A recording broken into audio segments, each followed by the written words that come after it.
Nate Dogg here, back with CDM for another What's episode. going on? Yes, sir. Another episode of College Kings, brother. We missed last week, but we're Missed back. last week, but I think last week was also there weren't too many exciting games. This slate of games this coming up or this previous Saturday, this is what the pod should have been about, dude. So many good star-studded games this week. It was insane. Such a good week for college football. How did you feel about college football this weekend, Nathan? I mean, we both can agree, brother, that going into the week, had amazing games to watch. What was it? 6 ranked matchups, and Oh, yeah. It was insane. It was such a good week for college football.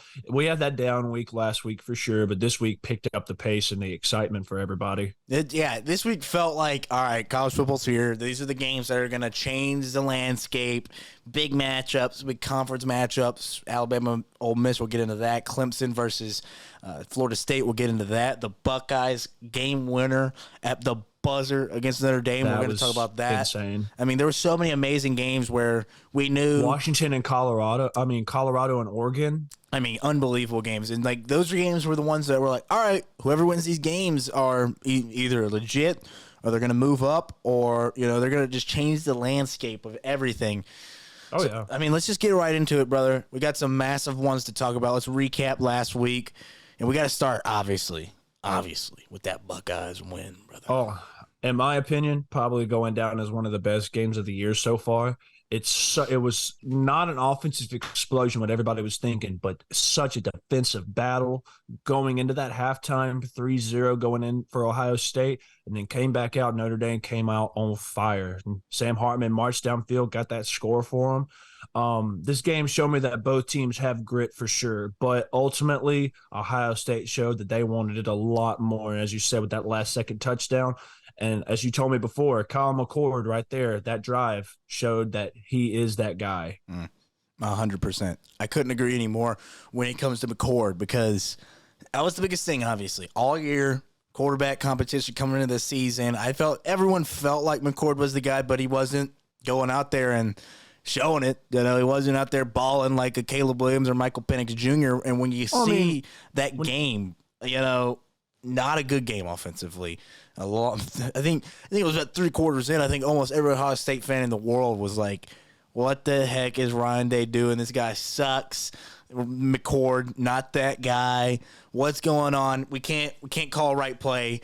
And then you get that last drive, and now everyone's talking about how they have an actual chance to win the championship now, simply because he looked unbelievable that quarter. He was a leader, bro, and I mean, that's all I've wanted to see is him go out there and show he has the skills to pay the bills. He can do it in the clutch. And I think that game itself, that drive, honestly, that last drive in itself can instill so much confidence into a quarterback like McCord to just elevate his game for the rest of the season. And I agree with that for sure. I think that drive right there won the fan base over for him. Yes. I think that for sure got the fan base on his side. Now, we're going from C.J. Stroud, who's putting up historic numbers at Ohio State, 2 playoff appearances, no Big Ten championships, but still made the playoffs. It also goes to show, you don't have to put up 400 yards passing with 4 touchdowns, looking flashy. Marvin Harrison Jr. hasn't even had the best season, and I had him as my Heisman winner going into the beginning. But it also it goes to show that you don't need to put up numbers. You need to go in there as a team and put it all on the field for each other, and that's what showed. That defense for Ohio State, oh my God, dude. Freaking studs everywhere. And their defensive coordinator, I don't know, I'm not an Ohio State fan. Dude needs a raise immediately, man. I'm talking about he coached a master class defensive battle. And I'm not taking anything away from Notre Dame either. I mean, Notre Dame played one heck of a game to just only lose by 3 points. It was Jim Knowles. I was about to say. I knew it was Knowles. Jim Knowles. Jim Knowles is a stud, tell you that. But one thing that I looked at is Ohio State showed that they have more grit than almost any team in the country right now. I mean, going down on that last drive, Kyle McCord showed that he is a big leader in this team for sure. That he wants to show this team he's waited his time. Thought really nobody thought that he was going to be the starting quarterback. The first few games, I mean, in that Indiana game was kind of weird because they only put up 23 points. But it goes to show that you can't be electric every game. You have to slowly build yourself up to that momentum, to show the country that, hey, we're still elite. And in my opinion, I mean, I'm not going to say that they're in the run to make a championship game.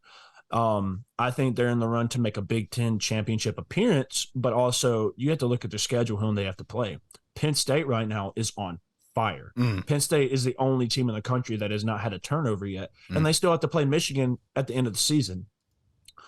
And it's I think it's in Ohio State this year, the Michigan-Ohio State game. It is. Or is it in okay. No, it's in Ann Arbor. It's in Ann Arbor. Yeah. So that's another thing. Going on the road in these big game environments, if you go out and just show out and just show everybody what you were made to do, Kyle McCord and that Ohio State team can make a run for a championship game. But it also showed a championship mentality. Like Ryan Day came out saying, Luke Altz, I think it was an old coach for Ohio State or Notre Dame on College Game Day, said that they weren't the best team, that this isn't the best team that they've had, that they're going to get ran over. He called him out and he showed him for sure that, hey, Ryan Day is a good head coach. He may not have the best resume for a head coach right now, but give this team some more time. Give this team more big games to play. Give them situations like that to work with, and it's going to show you what a great team that Ohio State can be.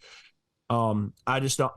The Big Ten is just so close right now between the three teams of Penn State, Ohio State, and Michigan. Those are the big three teams right now. But if Ohio State can come out and beat Penn State, then honestly, I think they could make a championship game. It just depends.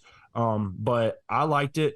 I'm not going to say they're legit contenders yet. I need to see a little bit more out of the offense for sure. But right now, Kyle McCord has gained the trust, I think, of every Ohio State fan right now. Yeah. I mean, if I was an Ohio State fan, I'd be thrilled for that to be my quarterback. Last thing I'll say for him is, I mean, I had him number one coming into the season in my top 25 for a reason. It wasn't, oh my goodness. Oh my God, DeAndre Swift. Oh, he's gone. Oh man, that was a hurdle. Oh,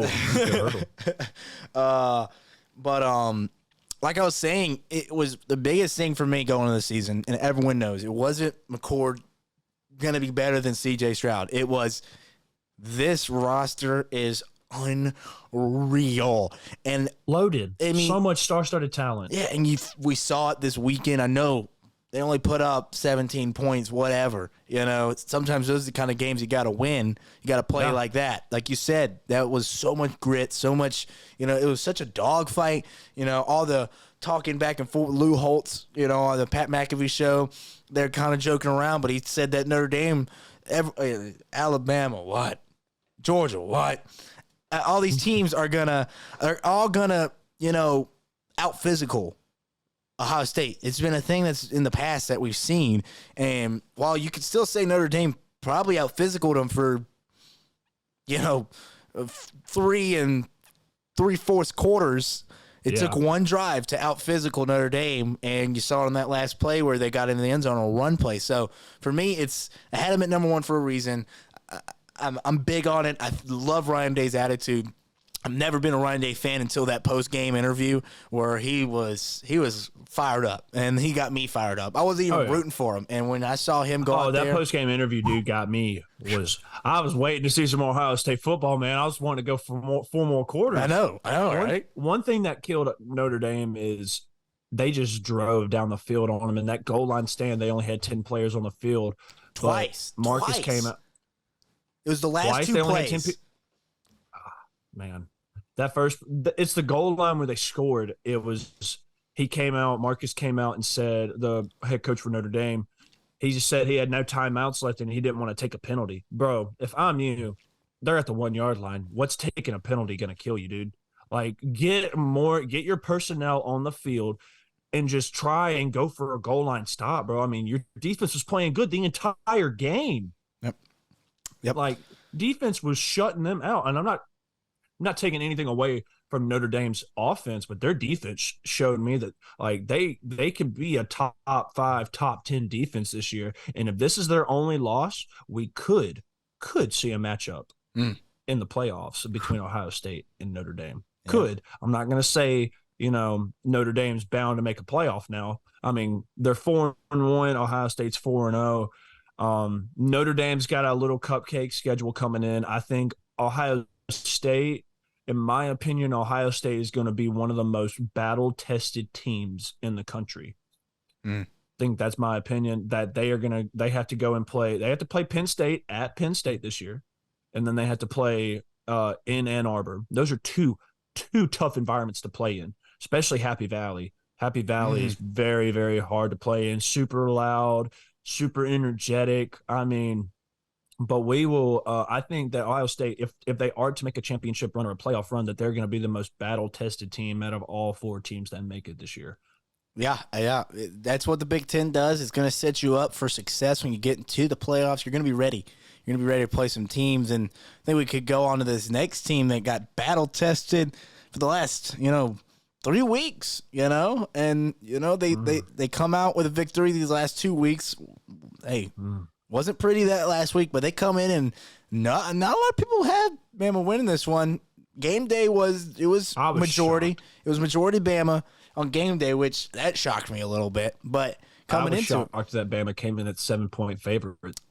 That's what shocked me. I thought that was a lot, and they ended up covering easily. So let's talk about it, brother. I'll let you go off on it. Tide bounced back against the Rebels, and Lane Kiffin still cannot figure out Nick Saban. Talk to me about it, brother. I love Lane Kiffin, dude. Love Lane Kiffin. I love even more that he's 0-5 against us. Loving it to death. Respect Lane Kiffin and what he's doing over there for Ole Miss, though. I mean, back in the day, like a few years ago, Ole Miss was probably one of the biggest laughing stocks besides Vanderbilt in the SEC, or besides Missouri, a couple years ago. Then they got Lane Kiffin. Lane Kiffin has changed the culture over there into a winning culture. I love that for that team. But when it comes to playing the Tide, all that's out the window. This game was a roller coaster of excitement and anxiety for me. I'm talking about that first half was just so up and down for the offensive side of the ball. Defense had some moments where they were just like, okay, that was a bad play. Oh no. We lost CDM. We'll be right back after this fix of this technical difficulty. And we're back. Sorry, y'all, for the technical difficulties. We got CDM back here. Obviously, he died there, but he is still alive. I'm back. So sorry about that. All good, brother. All good. So let's get back into the point. Talking about Bama. What you got? What you got on that game, man? It was just a really big roller coaster of anxiety and excitement for me. The first half was a little iffy. As I said before, we had technical difficulties. When Jackson Dart ran that ball in, it was just the defense was still trying to figure out a groove for themselves. But then we kind of stepped it up after that second half came out. Offense came out looking good. When Jalen Milroe threw that bad pick, it was just I texted you and I was like, some things don't change. But I think after halftime came out, they came out on fire for sure. I mean, Ole Miss came into this game averaging 55 points and averaging 500 yards of offense, and we only held them to 10 points, which showed me that our defense is capable of going up against the best of the best in the SEC right now. Ole Miss right now had probably one of the best offenses in the SEC. I mean, you're averaging 55 and 500 yards. I mean, that's pretty solid right there for an offense. Only thing that scares me is Bama's offense still does not have a groove of what to do with Jalen Milroe.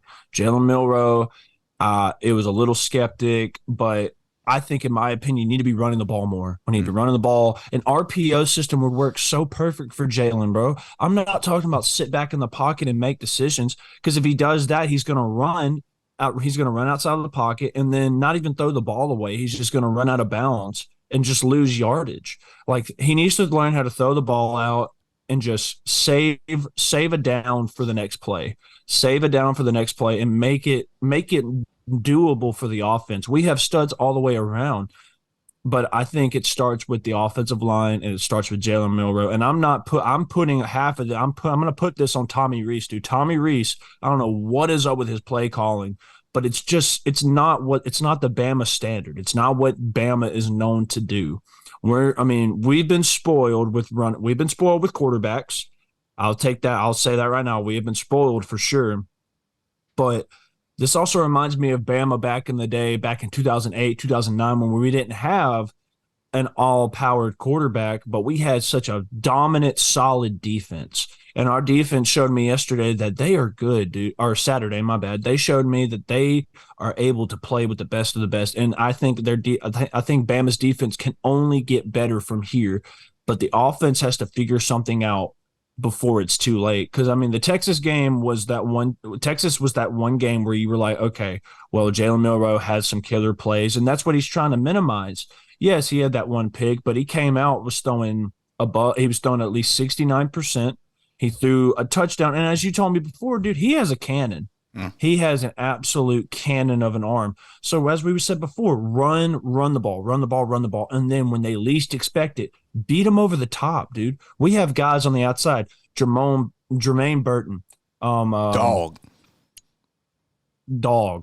Who did I say before? Isaiah Bond. Dog.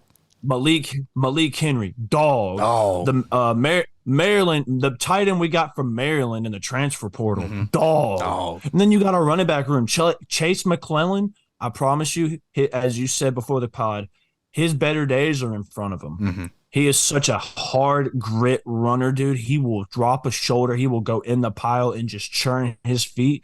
Like, he's our main back for sure. And then our running back room is so stacked, like with Justin Haynes coming in as a freshman. Yep. I still want to see him get started. I still want to see him get going.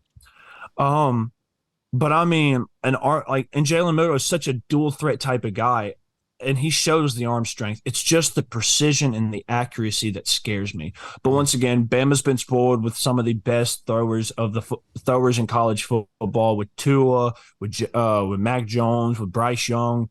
Jalen Hurts is in there too. Like, I mean, we've been spoiled, so it's really hard trying to. It's not hard. It's very weird trying to see Bama's offense struggle, but the defense is on fire right now. Defense showed out last game, and the game before too. I mean, Dallas Turner these last two games has had 4.5 sacks, 5.5 tackles for loss, and 12 solo tackles by himself. So, I mean, the defense is going to get better. And if Bama is to make an SEC championship or to make a playoff appearance, it's going to be solely because the defense is being so dominant right now.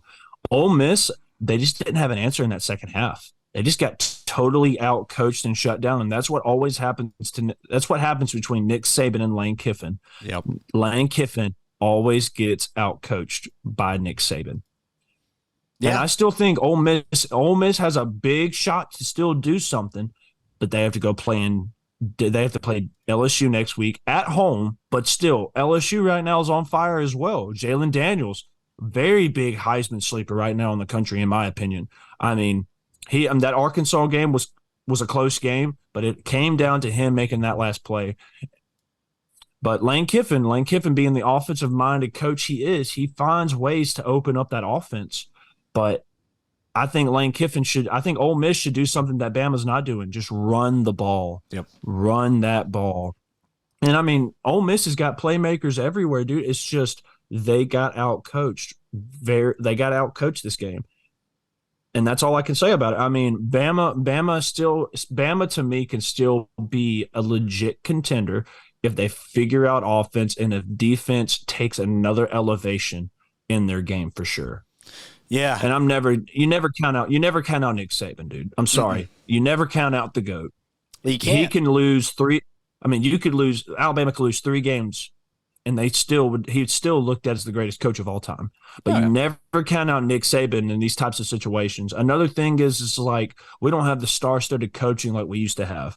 Once again, you go back to that 2016, 2015 team, you had Lane Kiffin, Kirby Smart, Mario Cristobal, Mel Tucker, Dan what's his name? The head coach for Oregon. Dan Lanning. Yeah, you had him. You had studs on that team. But when you don't have good coaching like that, it's just kind of hard to get used to a groove of where you're kind of used to something like that.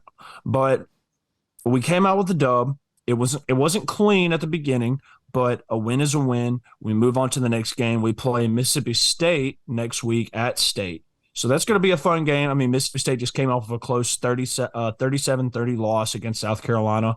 But I expect us to go in there and, beat the dogs. Beat the dogs down. We got to, man. Yeah. How'd you feel about the game? Yeah, man, you hit a lot of the points that I was thinking as well. It's for me, obviously, I know Bama fans are going to be pulling their hair out for the rest of the season when it comes to this offense not being electric, when it comes to not being the Bryce Young Tua offense, and that's just the Mac Jones offense, and that's just going to be a part of it. I truly believe that Bama needs to fully accept that and fully embrace this. And it's not even old school. It's just slightly more old school than the spread that we're seeing every other team run. Just commit to, this whole idea of run the football, rely on defense. And that's what Bama is built on. And it feels like if they're going to win anything massive this year for me, an SEC championship or possibly a championship, it's fully relying on them accepting their identity. These first 4 weeks, it's been like, this team has zero identity. And now coming into this week, after this week, it feels like, all right, maybe they figured something out with this run game. And, they got receivers. Like you said, you named them out. They got receivers. They run the ball. Obviously, 131, you want to see more than that if you're a full-blown running team. But, McClellan, 105 yards a touch, 6.2 yards a carry. That's a first down every carry, dude. Come on, dude. The offensive line is good. The offensive line is good when it comes to running the ball half the time. But when it comes to pass pro, oh, my Lord. Dude. Yeah. It's like blind children protecting a granny. Like, it's insane. I hate to cut you off, but it's also like Jalen Milroe rolling out of the pocket and not throwing the ball away. It's like, throw the ball away and save that down. Because every time you run outside and someone's coming for you, he's not even getting to the line of scrimmage. He's just losing yards, and that doesn't help us out at all. It does not help him out. And if Bama wins a national championship this year, somehow I'm going to be shocked. I'm going to be absolutely blown away that we won a championship. If Alabama does, I would be absolutely shocked. Milroe the GOAT. Nah, it's if Jalen Milroe leads us to a championship game and wins it, I'm gonna be just blown away. I'm gonna be blown away. I'm gonna get the application and I'm gonna put Jalen Milroe's sorry application and I'm gonna check everything that I said and say I'm sorry about Jalen Milroe if he wins a championship. But that's if we make it out of the SEC. SEC is so weird this year because it's not the dominant division this year. Mm-hmm. It's not the dominant conference. In my opinion, the two dominant conferences this year are the Pac-12 and the Big Ten. Yep. Those are the two. And the weird part is the Pac-12 is leaving after this year. Yeah. To go to the Big Ten. It's the Pac-2, baby. Pac-2. But, yeah, if when it comes to Bama, man, the one thing I wanted to point out, the one thing that I know I can trust, this offense is going to take a couple more weeks for, I think, anyone to trust in the country to just say, all right, they can go out there and put up, like you said, you want to see them start putting up 30. I don't think anyone in the country is going to trust them just weekly. Obviously, matchup 30. Yeah, matchup based. Yeah, they should put up 30 against Mississippi State. They should put up a 30 against some of these opponents they got rest of the season. I would even say that for maybe even Auburn. Even though that's an Iron Bowl. I don't even say that about Kentucky, dude. Depending on what Kentucky does, you never Kentucky. know. Most of the teams in the SEC have Alabama beat at quarterback. They have a quarterback. Yeah. There's some, but the last thing I wanted to really say was this to the defense, man. This is one of the best secondaries in the country. You got a legitimate pass rusher in Dallas Turner, and when you got guys like Teron Arnold, I didn't know who this guy was. Obviously, it's hard. He got picked on so many times last year; it was insane. He got picked they on. try to pick on him this year, but he's balling this year, man. Like, I get it, Kool-Aid. He's the dog, and he's going to be the guy that's going to get all the attention, deservedly so. He's going to be so good in the league. He's locked down, bro. He's going to be such a lockdown corner. He's going to be he's going to be so good. He's got a little bit of Pat Pete, in my opinion, in him when it comes to him being able to create, with the ball in his hands.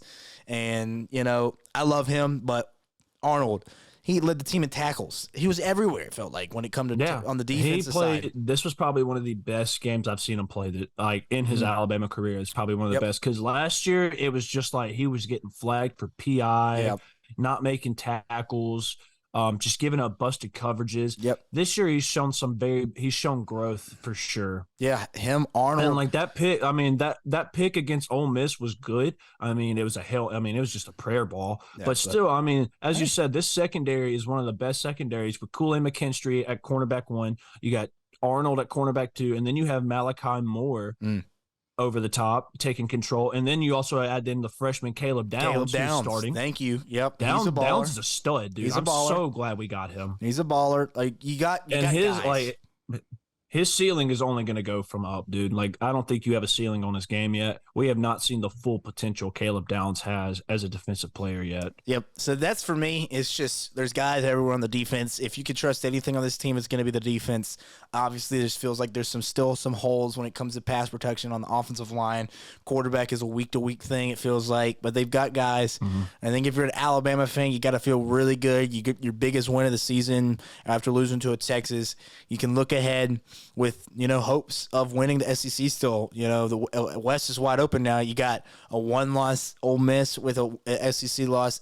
Ole Miss doesn't have Alabama doesn't have an SEC loss. LSU doesn't have an SEC loss. There's still some other teams in there kind of fighting in there. You never know what can happen in this in the crazy SEC. It's very wide. As you said, it's very wide open. I'm still confident in this team, dude. I will ride with the tide till the day I die. I'm very confident in this team. But I have to see some changes on the offensive side of the ball. Yeah. It's one of those things. It's just going to be a week-to-week thing for a lot of people to kind of adjust to. I know you Bama fans are struggling over there not seeing a 50 burger every week. We're spoiled. We were spoiled. Spoiled. All right, let's get on to this. Seminoles. Find a way to beat the Tigers, bro. There was moments, man. I get it. First things first before we even get into the debate. Clemson, respect. That was their championship, man, and they came out there and fought their asses off, dude. I'm not taking anything away from Dabo, bro. Like, I don't think Dabo's washed. I just don't think they don't have the talent that they're used to having. Yeah, when you don't use the transfer portal. Same for Alabama. I mean, he doesn't hit the transfer portal, but same for Alabama. Like Clemson is right now. Like, they don't have that generational talent that they're used to having. Yeah, well, you can't but stash this game right 5 here, stars, Bama and Clemson were stashing 5 stars in damn 2015, 16, 17, and 18, whatever, whatever. They were running college football. And now forever. those 5 stars are out in the first 2 weeks of camp, bro. When they know they're not starting, they're going to dang Western Kentucky, put up 500 yards a game. They're not sticking around. I mean, the one thing about it is just like, they're looking.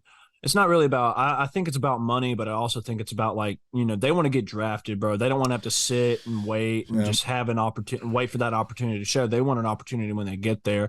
And Clemson has Clemson gives kids opportunities for sure. But this game, man, went down to the absolute wire. Florida State, their offense is looking a little iffy. Nothing, like, too big. It's just, like – Clemson was kind of locking the wide receivers down at one point. There was one corner, the 6'5" guy, number 14. Johnny Wilson. Yes, dude. They were picking. He was locked up on this cornerback, dude. In number 10, a little white boy. Dude was just getting cooked. They were picking on this dude. And they picked on him in overtime, bro. This dude was locked up with Keon Coleman in overtime, and they threw him a fade ball, and Keon said, you know what? I'm going to take this from you real fast.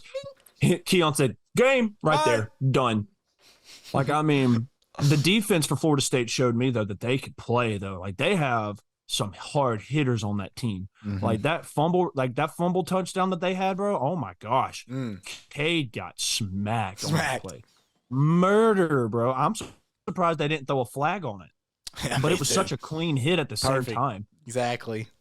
Jordan Travis last week had a little injury. But still finished the game out against Boston College. But these last 2 games that Florida State had last week against the Boston College team, 31-29. It was a very close game.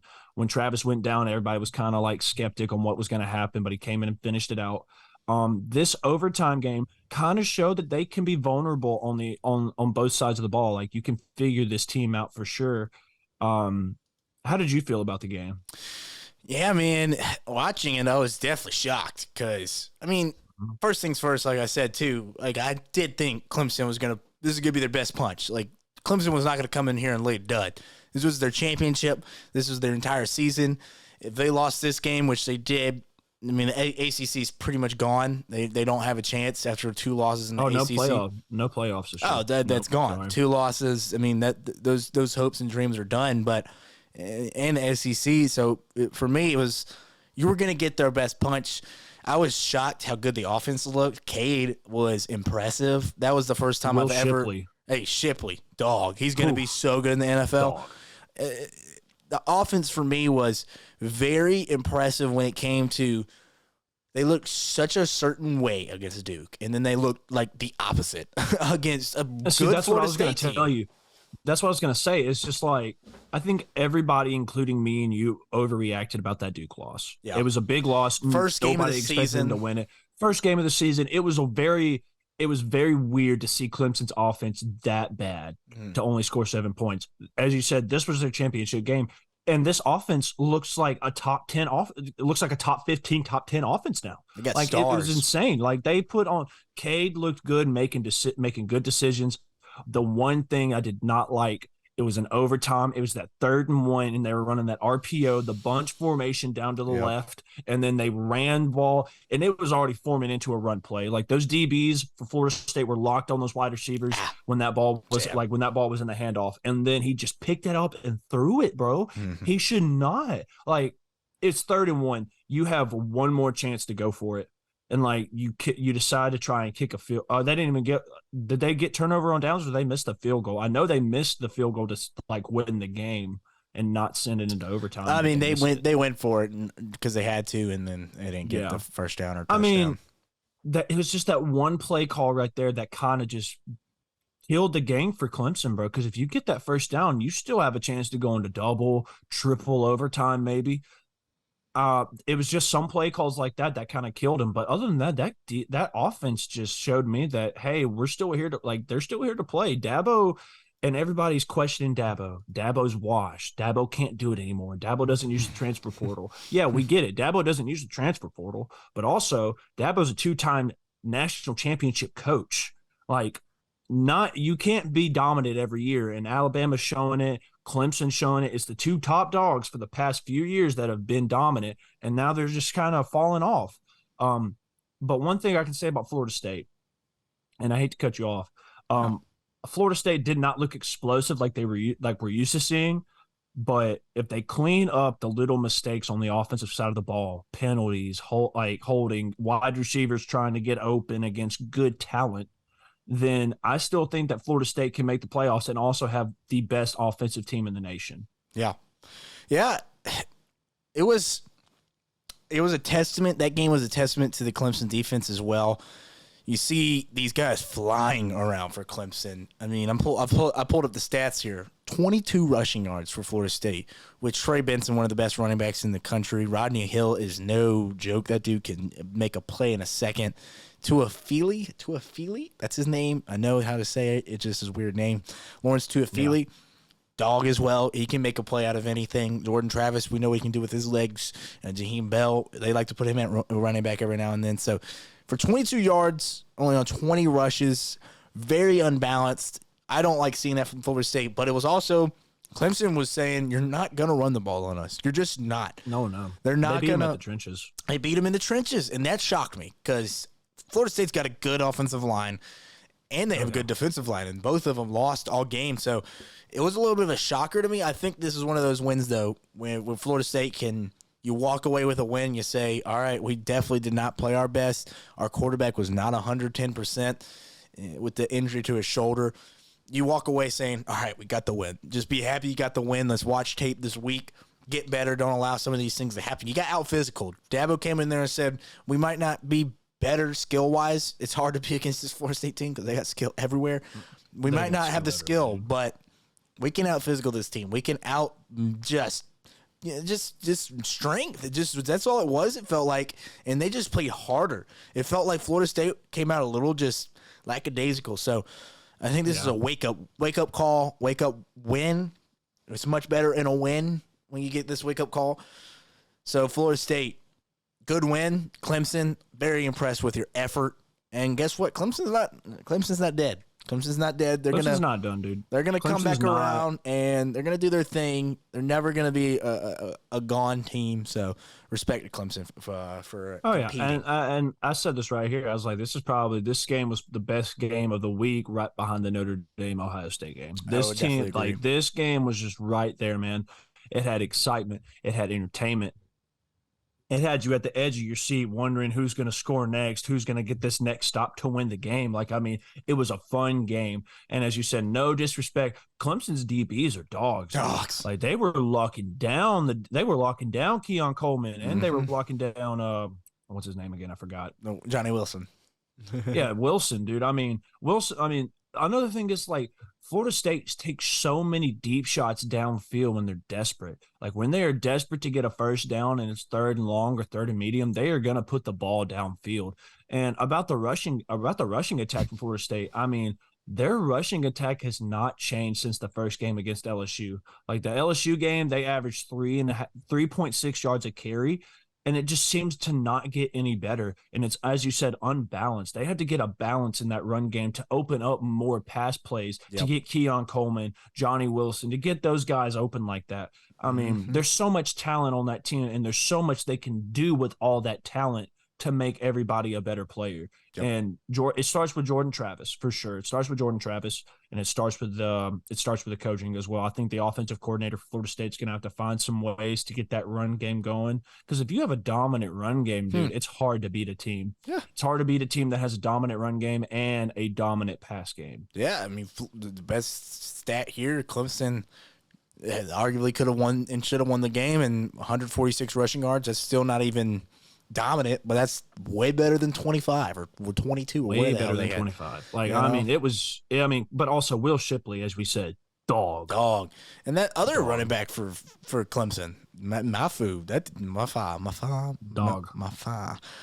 whatever his name is. But yeah, another great game. Clemson, good effort. Florida State stays undefeated and atop the ACC. Let's move on to a game that caught our eye that we haven't talked about. We can't talk about all the games. There were so many good games. Can't talk about all of them. So we're talking about some that caught our eye. Exactly. Let's talk about one. CD, I'm with those right to you, brother.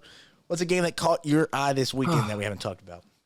Man, see, before this, you thought I was going to put out Penn State putting up 31-0 against Iowa. I did. Very good, dominant performance. As we said, Penn State has the best defense in the country. Quote me on it if you want to. Quote me. Anybody out there? Or quote Nathan on that, you want to put that out there, you can. I agree with him 110%. They have the best defense. They put 31-0. Big old goose egg for Iowa. Hey, one sec. But the game Penn State margin, you said it too. No turnovers this season. They have the highest margin turnover differential this season. 11 turnovers. So crazy. 11 turnovers, 0 interceptions. That's a plus 11 in turnovers. Closest team behind them has 8. Well, Fresno State has 10. Actually, Liberty has 12 turnovers, but margin-wise, no team, like you said, has no turnovers and also leads the country in turnovers. It's ridiculous. That's insane. That's a powerhouse of a team, dude. It's okay. That's a powerhouse of a team. But the game that caught my eye the most was going to be the Oregon State and Washington State game. Game ended up being 38-35 Washington State. Cam Ward, dude. Cam Ward. Dog. So I'm talking about this man's over here, 4 passing touchdowns, 400 passing yards, and completed 28 of 34 passes. That doesn't even include what the man can do with his legs. He is so athletic. And as I said it before, I'm going to say it again, the Pac-12, even though they're disbanding after this year, has all the best quarterbacks in this year. Yep. All the best quarterbacks reside in the Pac-12. It's insane. But Cam Ward, dude, I mean, he came out and just showed off this game for sure. One thing about this Oregon State defense had no answer half the time. I know it was a 38-35 game, but no answer for that at all. And it was DJ looked a little iffy on Oregon State's offensive side for sure. But, I mean, they scored 35 points, bro. They lost by 3. It was such a good game. That's the one game that caught my eye, and I'm also putting this Cam Ward is going to be a Heisman sleeper this year for sure. I think he finishes 6th in Heisman votes. He might make it. He might make it to dang New York, bro. 13 touchdowns, 0 interceptions, bro. 0 interceptions. He's got 0 interceptions this year. Oh my gosh, I haven't seen a Washington State quarterback Golly. be this good since Minshew Magic, man. He's Like ridiculous. that's insane. This dude's ridiculous. How many rushing yards does he have this season? I don't know if he's much of a runner. Yeah, he's not much of a runner. He had Really? he's He's got very over, athletic. He's got dude. over Like, last 100. year when they. Okay, that's not bad, but passing 3 yards, dude, tuds. he's like 3 rushing touchdowns too. So he's got that's not bad. 16 total tuds, 0 turnovers. Yeah, he doesn't have a fumble either, and threw 82.4% this week. That's crazy. Yeah, dude, that's insane. Like how do you beat 82% like that, Well, bro? let me- I mean, the defense has got to step up on Oregon State for sure, but that offensive side of the ball really answered up. Like kept it close for a long game. But also these Pac-12 games are so offensively powered. Like it's hard to get a solid defense. I think the only solid defense you can say that's in the Pac-12 is Oregon. Hey, And they you, definitely proved it. whoa. Utah, brother. Utah. Hang on now. Utah. Utah Oregon- dogging on defense. Well, no, I'm not saying they're I better know, than but Oregon. Oregon's often. I'm just saying they are both. Hey, I throw Washington in there too, man. Like, come on. It's not the same Pac-12, man. There's some good defenses. It's not, dude. It's insane, dude. It's insane because I've never seen like we've all known the Pac-12 to just be strictly offense. Yeah. And I think the best offense in the league in the Pac-12 is Washington. Mm. I'm saying that. And then the best defense, as you said, could be between Utah and Oregon. Mhm. Utah and Oregon are insane, but the Oregon State, Washington State really caught my eye. Cam Ward. Hear this out, people. Cam Ward is a name to watch out for. That is a name to watch out for in college football this year. Man, I What was watched the game him. that caught your eye, brother? Oh, yeah, man. I mean, I just going to say first thing, watch the dog of Cam Ward this weekend. Impressive. That's all I can say. I texted you a picture of his stat line when he was 19 and 20 in the game. I was like, what in the world is going on? This dude is. Who do they play next week? Let's see. I got you right now. They play UCLA. That's an interesting football game. Okay. Oh man, that's going to be weird. Because I mean, their hardest games. 7 points. They get Oregon in a couple of weeks, and then they get end Washington. the season with Washington. Yeah. So Colorado Ooh, too. that's So gonna they definitely have. Everything's in front of Washington State. I mean, they could literally shake up the entire conference. They're Oh, for so sure. fun to watch. Offensively, they are ridiculous. I do want to say this guy right here. No, that's not him. That's not the guy I want to look. There's a guy on Washington State. Washington State's not the game I'm going to talk about, even though this game was very fun. Josh Kelly for Washington State, receiver. Why does okay? He didn't even lead the team in receiving yards. 3 tuds. He had though. that net. 3 tuds. 3 tuds. He didn't even lead the team in receiving yards. He still got 3 tuds. 3 tuds. Are these all in the red zone? No, he had the big catch. He had a big catch, and then he had another big catch, and then he spin moved out of 2 defenders. Oh. It was ridiculous. And I watched that game. I was like, this guy right here is just as good as dang Cam Ward. But I just want to throw that guy out there. Washington State. The score does not tell the whole story. That game was not that close throughout the game. Oregon State made a late push. I think Washington State should have just blown the brakes off of them, dude. Once They again, should have. Oregon State's defense was just atrocious. They- I don't know how they still managed to get 35 on the board, but That running game was pretty good, but yeah, the pass game is weird over there with Oregon State. DJ's not that guy. I'm gonna go to the other Washington team though. That caught my eye. One reason I want to say this is this team started 14-0 without their offense touching the football field. 14. Dude, that's insane. Nothing. They got a pick 6 on the first drive, and then they got a Yeah. punt return for a touchdown. And they had it on at work, dude, and I was just it was mind blowing. Man, I was impressed. Washington is a team that I've been high on since the beginning. I had them making my playoffs as the Pac-12, team. And man, I'm feeling really good about that pick. Michael Penix Jr., Heisman leader, maybe. We'll see about that. Ooh, in a man, second. I mean, he's got to be the leader, right? Yeah. I mean, the dude's balling out right now. Yeah, we'll have to see about that in a second. Our Heisman watch, but yeah, that's the team I had to pick up. Man, it was. I turned the game on. I was like, all right, what game am I going to watch tonight? You got USC. I should have watched the USC game, but I was like, Washington, Cal, USC, or Arizona. Neither one of these games should. Neither one should be good. But I really want to watch Washington. So I watched Washington. I turned it on. It's already 14-0. Like, what the heck? I go look at the stats. There's no stats on offense. I'm like, what's going on? Nobody's touched the field yet. What's going on? What the ESPN must not update the stats, obviously. They don't score, and then I look at the scoring summary. 2 tuds. Defense, kick return. Special I'm like, teams. what is going on right now? Washington's got it everywhere. This team is so fun to watch. Yeah, 32 is a little weird, but I still believe in this defense.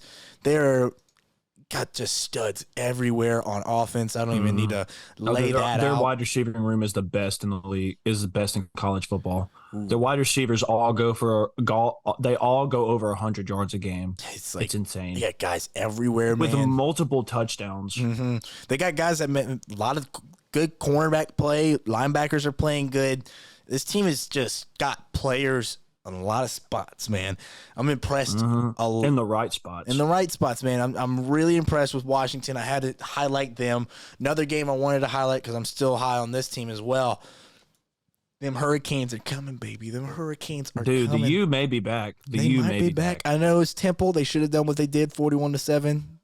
Hooray! You beat Temple. Hooray! Yay! But I'm Temple. still high on them. Still high on them. Just wanted to throw that one out there, and I'm not going to let this team go unsaid, undone. Oregon. Please tell me it's you. Oh no, you should bring up USC. USC was. I'll bring them up in just a second. Yeah, I mean, I just want to say Oregon. Love Dan Lanning's pregame speech. He is an absolute animal. That's another coach that was making me want to run through a wall. Did he say? He said they're playing for clicks. We're playing for wins. Nah, that's so hard, bro. Bar over bar, dude. He was going crazy in that locker room. Just wanted to highlight that. Not a Colorado hater. I have loved Colorado. I'm such a Deion fan. Everything that he's done. They're on the come up for sure. Exactly. And everything Deion's done has been good for the sport. I'm not going to be one of these guys that just, kills him for losing a game that they shouldn't have even won. I get it. They came in as 21-point dogs, dude. They're not going to win that game. Obviously, you would like to see a better performance, but I'm sorry, man. Like, this team won one game last year. Yeah, you want to see them do better than 42-0 or whatever it was at half. It's one of these things. It's a rebuild. Deion said it, an old-fashioned butt whipping. These kinds of games happen. I just wanted to say, though, Oregon, legit. Washington, legit. Miami, watch out for them. Let's go. One game that I was going to say Ahead. One game that should not go unseen, and one team that should be punished and did get punished in the rankings. Damn right. USC, dude, is just, I don't know, dude. They're not there yet, dude. Like, offense is there, but their defense, that game should not have been close at all. That game against Arizona should not have been close. 45-28, if they score again, it's still a 10-point game. Like, that game should not have been close at all. Their defense was getting torched. And that's the reason I don't think they make the Pac-12 championship. Ooh, a little bit of foreshadowing. We'll get on that. We'll get in there in just a second. But that's one game. That's one game that I think that should not go undone. That should get recognized a little bit more. Is that USC did struggle yesterday against a 1-2 Arizona team. Arizona 1-2, by the way. Arizona for the championship. Now, I think he did a little bit of foreshadowing for us about what we're going to be doing next year.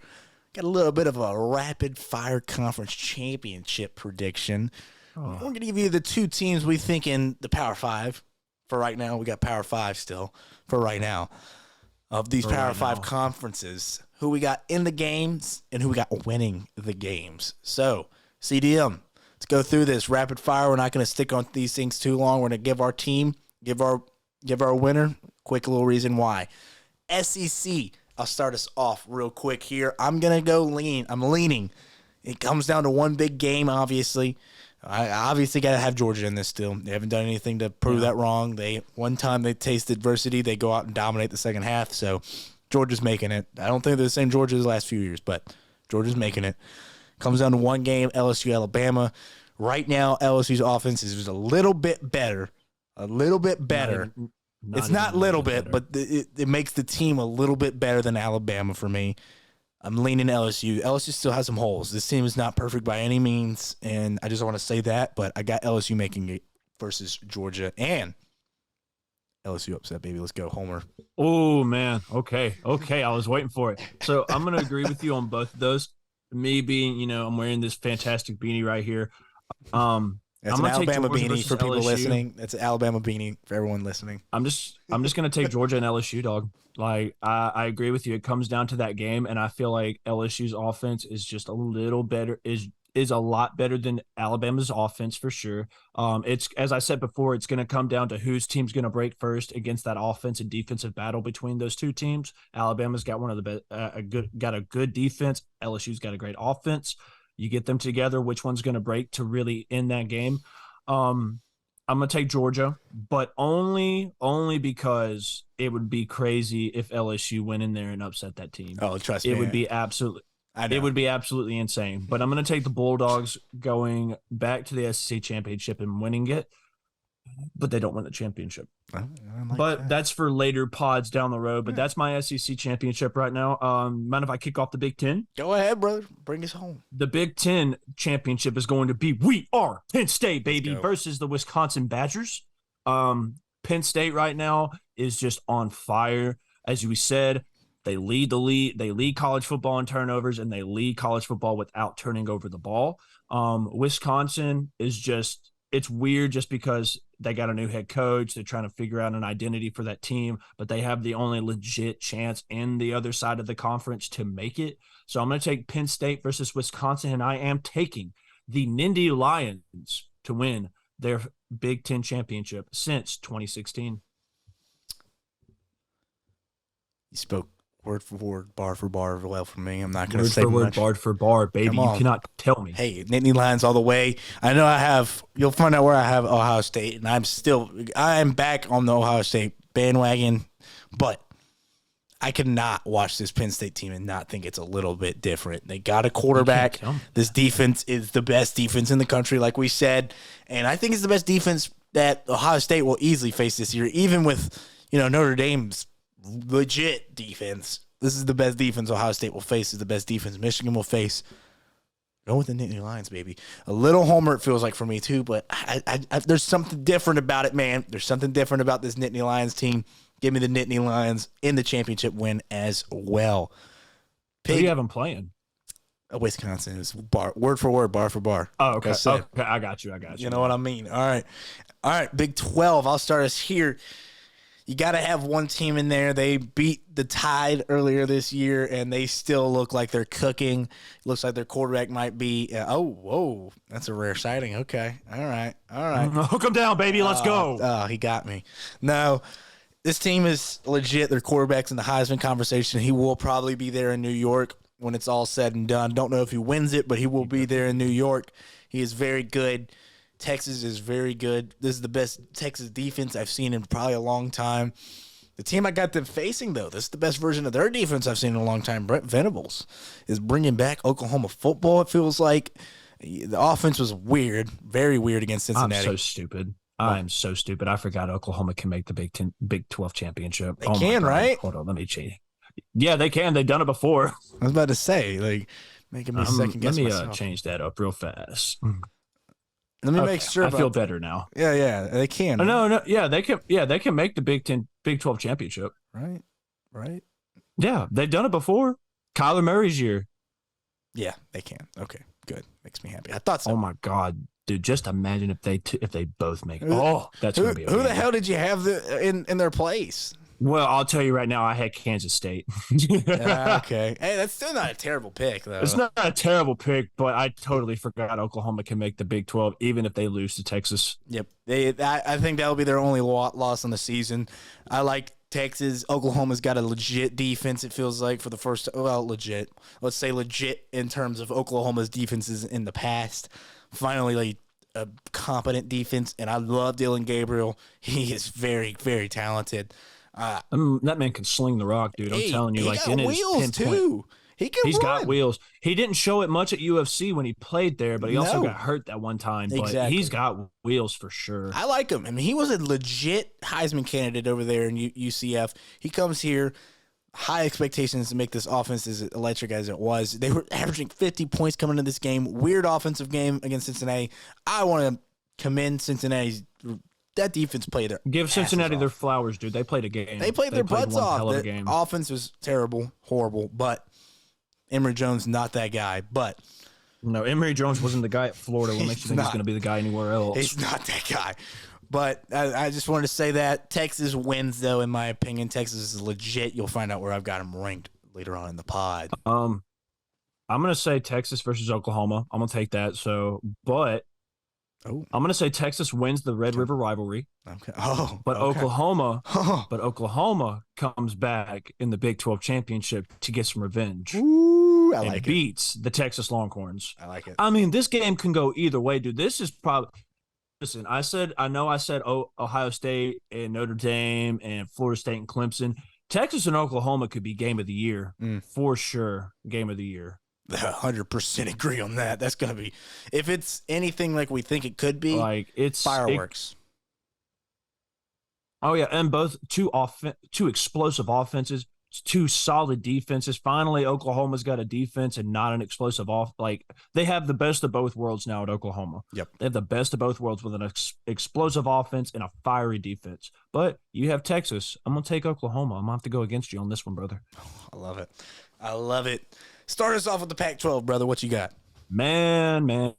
So I'm gonna take the Washington Huskies versus the Oregon Ducks. And that right there is going to be a game. Talk about it. The best defense in the Pac-12 versus the best offense in the Pac-12. They don't play each other. They play each other once during the season.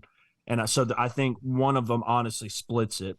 And, Washington gets one loss or Oregon gets one loss. They meet up in the Pac-12.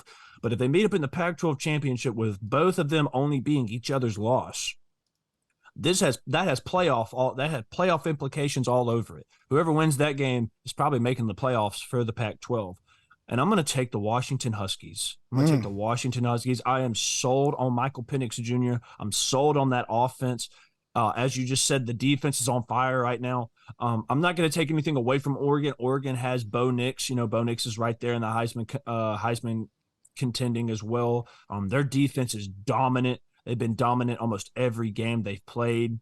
But Washington, to me, has just a little bit more of the skill play against Oregon's defense. Their wide receiver room is loaded with talent, bro. And look who you have throwing the ball to them.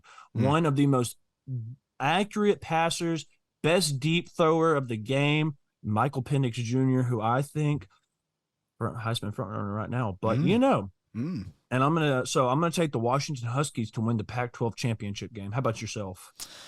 Man, this was hard. This was tough. You can look at it. First of all, whoever is the AP guy that gave Washington there was one Washington vote for them to be I saw that, the dude. number one I respect seed. him. I love that guy, whoever it was. I respect you know what? I'm gonna clap for him right now. Respect my guy. Talent. Talent. I like what he's been watching. Feels like we're on the same page, but it's hard. First of all, Washington, love them. Like I said, I've been on it since day one. They were in my playoffs. They're going to make it. They're going to be in the championship game, obviously, for me. And then go look around. The USCs, the Oregons, the Utahs, the Washington States. There's so many good teams in this conference. But I would have to agree with you. Oregon is the other team for me. And it's not just what they did against Colorado. This team is building. It's not the first year this coach has been here. Dan Lanning, I'm a fan. I am a fan of Dan Lanning. He is awesome. He is awesome. He's a good coach. I mean, once again, hey, he came from Bama as well. Yep. He made his way through. And he finally got an opportunity at Oregon. And talk about hitting the gold mine at the right time, dude. Yeah. Like, he hit that place at the right moment. He's got every player that he needs at every position to be such a good team. Yeah, man. And he's a defensive-minded coach, He is. And he had those Georgia defenses flying. He's got this Oregon defense flying. I'm impressed. When you got a guy like Bo Nix who's so efficient. I mean, we made our jokes in the past when he was very inefficient with Auburn.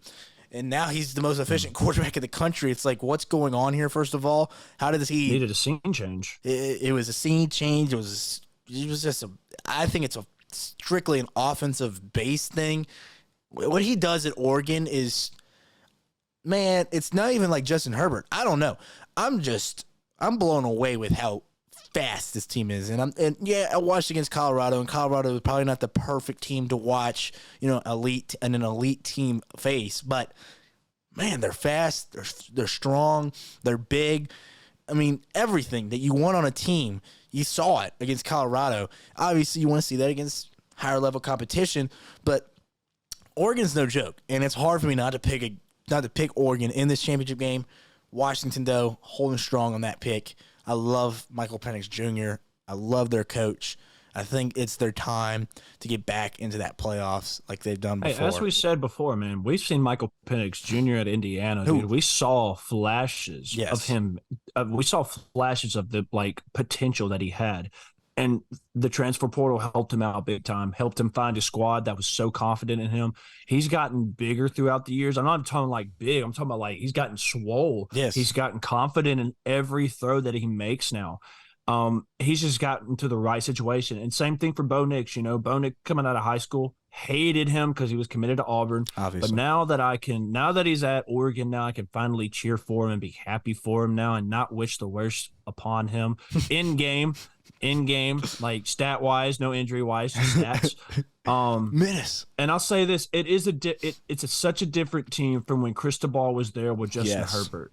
It's not play action, run the ball every time, hit a wide receiver deep. It's so different, though. You don't know what that Oregon team's going to do. They can hit screen plays that go for 20-plus yards. Yep. The offensive the offensive powerhouse that they can be in the Pac-12 is insane. But I think we're both agreeing on Washington winning the Pac-12. So, go Huskies, baby! Huskies. Last. But I will kick off the ACC real fast. What we got here, brother? I got the Florida State Seminoles going undefeated to the ACC championship, going up against the North Carolina Tar Heels. All right, holding strong on that. North Carolina will have one loss by the time they play Florida State. All right. And this is going to be a good game. Two top 5 quarterbacks in this year's draft class going head to head for the first time. They don't play each other in the regular season, so it's going to be it's a whole different team for each other coming back from last year. North Carolina made the ACC championship last year, fell short to Clemson. It's weird that Clemson won an ACC championship last year, though. It's insane. Yeah, right. But Florida State, to me, as we said, they just got playmakers everywhere, dude. They have got playmakers. They have such a good defensive line. And I think Jordan Travis may be a little bit better than Drake May. Drake May this year has showed some decline in his game a little bit, but he's still, in my opinion, top 3, top 4 in quarterbacks this year. Michael Penix above him, of course. But I'm going to take the Florida State Seminoles winning this game. I think everybody else, when it comes to that time ACC championship, if Florida State and North Carolina are in it, then the majority of them will pick Florida State just because they are such a well put together team now. Everybody's been there for a while. Travis is finally playing to his standard of football now. I'm going to take the Florida State Seminoles winning the ACC championship. I love it. I'm with you there, man, when it comes to the winner. But, hey, I got to tell you this, man. I got to tell you this. You're sleeping on them Canes, brother. You're sleeping on them Canes. Throw it to you, baby. Throw it to you. Listen, Florida State's going to make it, obviously. They win one of their biggest games of the season. I do think Miami will be a very, very, very interesting game. They do play later in the season. I think that will be Miami's only loss on the year. Florida State does? Yes, they do play Miami. They play North Carolina, right? Miami plays North Carolina as well. They'll beat North Carolina. They'll beat Clemson. Go into that Florida State game undefeated, lose in a very, very interesting football game, make it to the ACC championship just because they only have one loss to Florida State, and Florida State waxes them in the ACC championship. It's not going to be pretty. It's not going to be pretty. Not going to be pretty. Got Florida State winning that one. All right, that was our rapid fire conference championship predictions. We'll be kind of doing those every other kind of week now. I like those, man. We're gonna have to do like a playoff prediction soon. Honestly, we're gonna have to do updated top 4 teams for sure to make the playoffs. I say we'll start doing that when the committee starts dropping theirs. That's what we'll do. Yeah, we'll start doing that. But we got to move on to your top 6 teams that you have this week. You started off, brother. Who do you have? Yeah, man, it's good. This is the first week where it feels like you can make some shifts, big wins, big losses. Some teams look better than others. Some are more dominant than others. Some got bigger wins. So all this is in tandem of why mine top 6 is how it is. Obviously, if you want to find out our top 25, go find it on our social medias, Nate Dogg Sports, NDS dot or underscore, NDS underscore CFB on Instagram, Nate Dogg Sports on Twitter. Number 1 for me, Georgia. Obviously, can't move them. They've done what they, like I said, on the one moment of adversity they had, they overcome it. They play great. They do their thing. They dominate in the second half, beat South Carolina. They look great against Ball State this week or some team. Ooh, no, UAB. UAB, that's what it was. Yeah. Hey, I'll give you UAB. Hey, UAB put up 21. UAB's not a bad squad. I can't disrespect UAB put up 21. I'll give them that. And so I'm not going to move them anywhere. Number 1 team for me. Number 2, in a little bit of a shift here from our recent top 25s. I could see it. I got the Texas Longhorns, baby. Got the Longhorns moving up. I see it. I got the Longhorns moving up to number 2.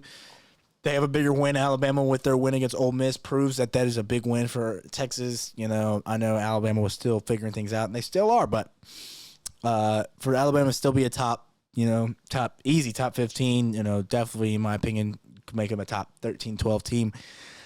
It's a big win for Texas. You got to respect the win, and now they get to face off against a very, very hungry and talented Kansas team this week. We'll talk about that one later. Number 3 for me, got the Ohio State Buckeyes jumping into that top 4. Man, I got to be honest, they did their thing. They've done their thing. They got the biggest win of the season now under their belt. They beat a Notre Dame squad that, hey, everyone knew what that game was going to be like, and they did it. CDM are still with us. CDM is gone. Another technical difficulty, ladies and gentlemen. We will be back. Sorry about that once again. We have some technical difficulties. Zoom is not our best friend today, man. It's my bad, dude. Sorry. The Wi-Fi over here at the Yon residence is not kicking too hard right now, but we're almost done. So if we make it through these next three topics, we'll be good for sure, and we'll get this fixed by next week. So sorry, guys. All good, brother. Where I was at, I said Texas at 2. You're still around. So number 3 for me, Ohio State Buckeyes. They get the job done against Notre Dame. Biggest win of the season for them. Could say it's the biggest win of any team this season so far. Got to have them in the top 4 now. They have a bigger win than Michigan, who is the one team you could put them over right now. So I got to put them over the Wolverines for that simple fact. They get the bigger win. McCord finally looks like a legit quarterback. I loved what I saw. Like I said 1,000 times, it feels like on this pod already, what I saw in that last drive. So, hey, man, it takes one drive to solidify yourself as the man. Yes, and sir. That one drive solidified himself as the man for Ohio State this year, because there was controversy of him not starting at all. Yeah, exactly. And it's like, what? And that was the only reason I had him number 1 going into the season, with my final ranking. So I got to have Ohio State up there after their Notre Dame victory. Number 4, got the Wolverines. They've done nothing to, really fall out of the top 4 besides, not dominating teams like you think they should.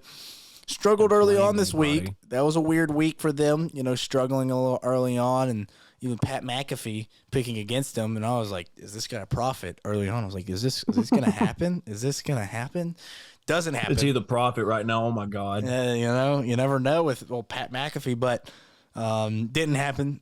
Michigan does win the game. Not in dominant fashion, so, Ohio State gets a big win. Michigan doesn't dominate. Got to put them above them. Touchdown Bengals. Love to see that. Joe Mixon's still top 5 running back. Screw anyone that says it.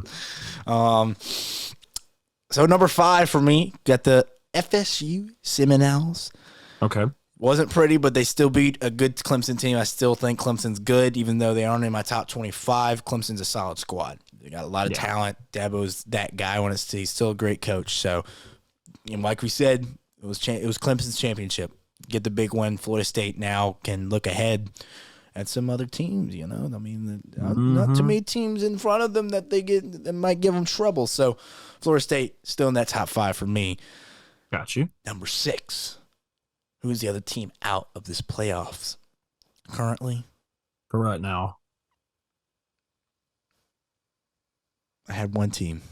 I'm switching it. No, I'm not. Penn State. Holding strong. No. Penn Who are State you at thinking? 6. Who are you going to switch them for? I thought about Washington, man. I was fighting that one. I was thinking the same thing when I was making this list, man. I was like, man, Washington's like right there. They're right like, there. They are flirting with the top 5 right now. They are, but I'm gonna hold strong on Penn State. I had them at 6. I'm gonna hold strong to that. Defense is legit. I've watched them a couple times this season, and God, they are fast. They are so talented on defense. Cannot disrespect that. Holding strong on 6 for Penn State. Go Nittany Lions at 6. Let's go, baby. Let's go. What you got, CDM? Okay, so at 1, going to take Georgia. Have not looked dominant like they have for the past 2 years for being 2-time defending champs, but they're still up there. A team that we really haven't talked about that you mentioned that you had your 4 spot, I got Michigan at 2. Still hasn't done anything to lose it, but I mean, has not looked like the same Michigan team we've seen these past 2-3 years, man. Mm-mm. Also, you don't have to dominate every game to be good. We understand that, Wow. but also we're expecting Michigan to go and play for a natty this year. And I mean, the way they're looking, it's not looking like they're going to get past Penn State. So I have Michigan at number 2. I still think they have it in them. At number 3, I'm going to put the Texas Longhorns, and it was such a debate. I was right there with you. It was such a debate of switching Texas and Michigan for sure, because Texas is good. Like, Texas is back. Like, legitimately, Texas is back. There's no doubt about it. But Texas at 3 right now, especially after that big win against Bama. You always have that's the biggest factor in their belt. That's the biggest factor in their run right now is that they beat Bama at Bama. At 4, I'm going to put Ohio State. They deserve to be back up in the top 4 after such a gutsy, gritty win against Notre Dame, a good Notre Dame squad as well. At number 5, outside looking in, I'm going to put we are Penn State, putting Penn State at 5. 31-0. That's all that has to be said. 31-0. Like, they dominated the line of scrimmage. Every part of that football game on the defensive side of the ball, they dominated. Yep. And then at number 6, I got Florida State. These 2 weeks have been a little iffy for me. It's not even like the overtime game against Clemson. It's more about that Boston College game for me that they only won by 2. Like, it was a big one for me. It was very hard not to put Michigan. Washington. It's very hard not to put Washington up there. But you can't take the only team that I would take them out for to put up in there is Michigan, just because Michigan's not that exciting, especially after getting Harbaugh back. It wasn't that exciting to see him back because I thought they were just going to put a 50 burger on this team, honestly. Yeah. But that's my top 5. Top 6: Georgia, Michigan, Texas, Ohio State, Penn State. 3 Big Ten teams this year. Usually it's the SEC that's taken over the top 6, but this year the Big Ten is showing out for sure. Big Ten is showing up, man. That's for sure. For sure. And that's my top 6 teams, dude. My favorite topic that we're about to get on. There's a few Heismans on these lists that we need to talk about for sure. Start us off, man. Who's your Heisman watch list? Start us off. Yeah, College Kings Heisman watch. We've been doing this weekly. Been trying to keep y'all up. Obviously we weren't here last week, but we've been doing them. We've been keeping up with them, so it's not like we made anything up. I know I forgot to post our rankings and watch last week, but I promise we have been keeping up every week with it, as well as games. Not explosive. Hey, and games. We did pick games. I know I didn't put them out there, but we picked games. So next week when we come into the pod, I'll be letting y'all know what our rankings look like, our record, more like it when it comes to us picking games. Let's get into the Heisman watch. Nate Dogg's Heisman watch here. This one's getting tough now. Teams are falling out. Players are falling out. Players are going up though. There's some players that are going up in this. Yeah, some players might be finding their way back into this top 5 when they started here. So, oh my gosh, this defense for Cincinnati is cooking right now, dude. But I'll start us here. Number 5. This was a tough pick for me. There's some guys out there you could say, and it comes down to my reasoning here for this guy being at where I've got him. There's a couple reasons. My reasonings are stats. That always plays a factor. Mm-hmm. Competition. And what he means to a football team. All right? Those 3 things when they correlate like they do with this guy, I've got to have him in my top 5. Might call me a homer, but I got Jaden Daniels back in this top 5. Hey, man, there's no disrespect to that at all. He is cooking this year.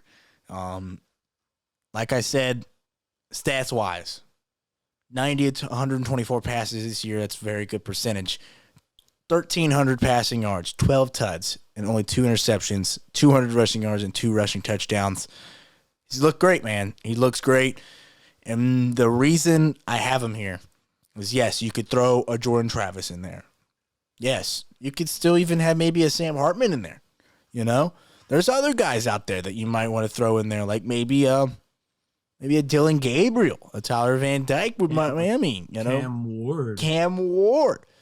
But when it comes to what he means to this LSU squad, LSU doesn't. I don't know if they win that game against Arkansas without him. You know, no. It shouldn't have been that close of a game, anyways. But if he does not play that game, LSU doesn't win. Exactly. So, you know, for me, he means so much to LSU. And when it comes down to this award, it is the best player, first of all, and the most important player. Jaden Daniels is the most important player, it feels like, maybe in the country, maybe behind a Caleb Williams. You know, you could throw a couple other guys in there, but what Jaden Daniels means to LSU's not where they are without him. So, top 5 Heisman guy for me. Number 4, Quinn Ewers, Texas baby. He is doing everything he can to solidify himself in this race. Got his stats pulled up as well here. He's balling, man. He's balling. Dominant win over Baylor. Not nearly as many yards, but clean. He hasn't thrown a pick.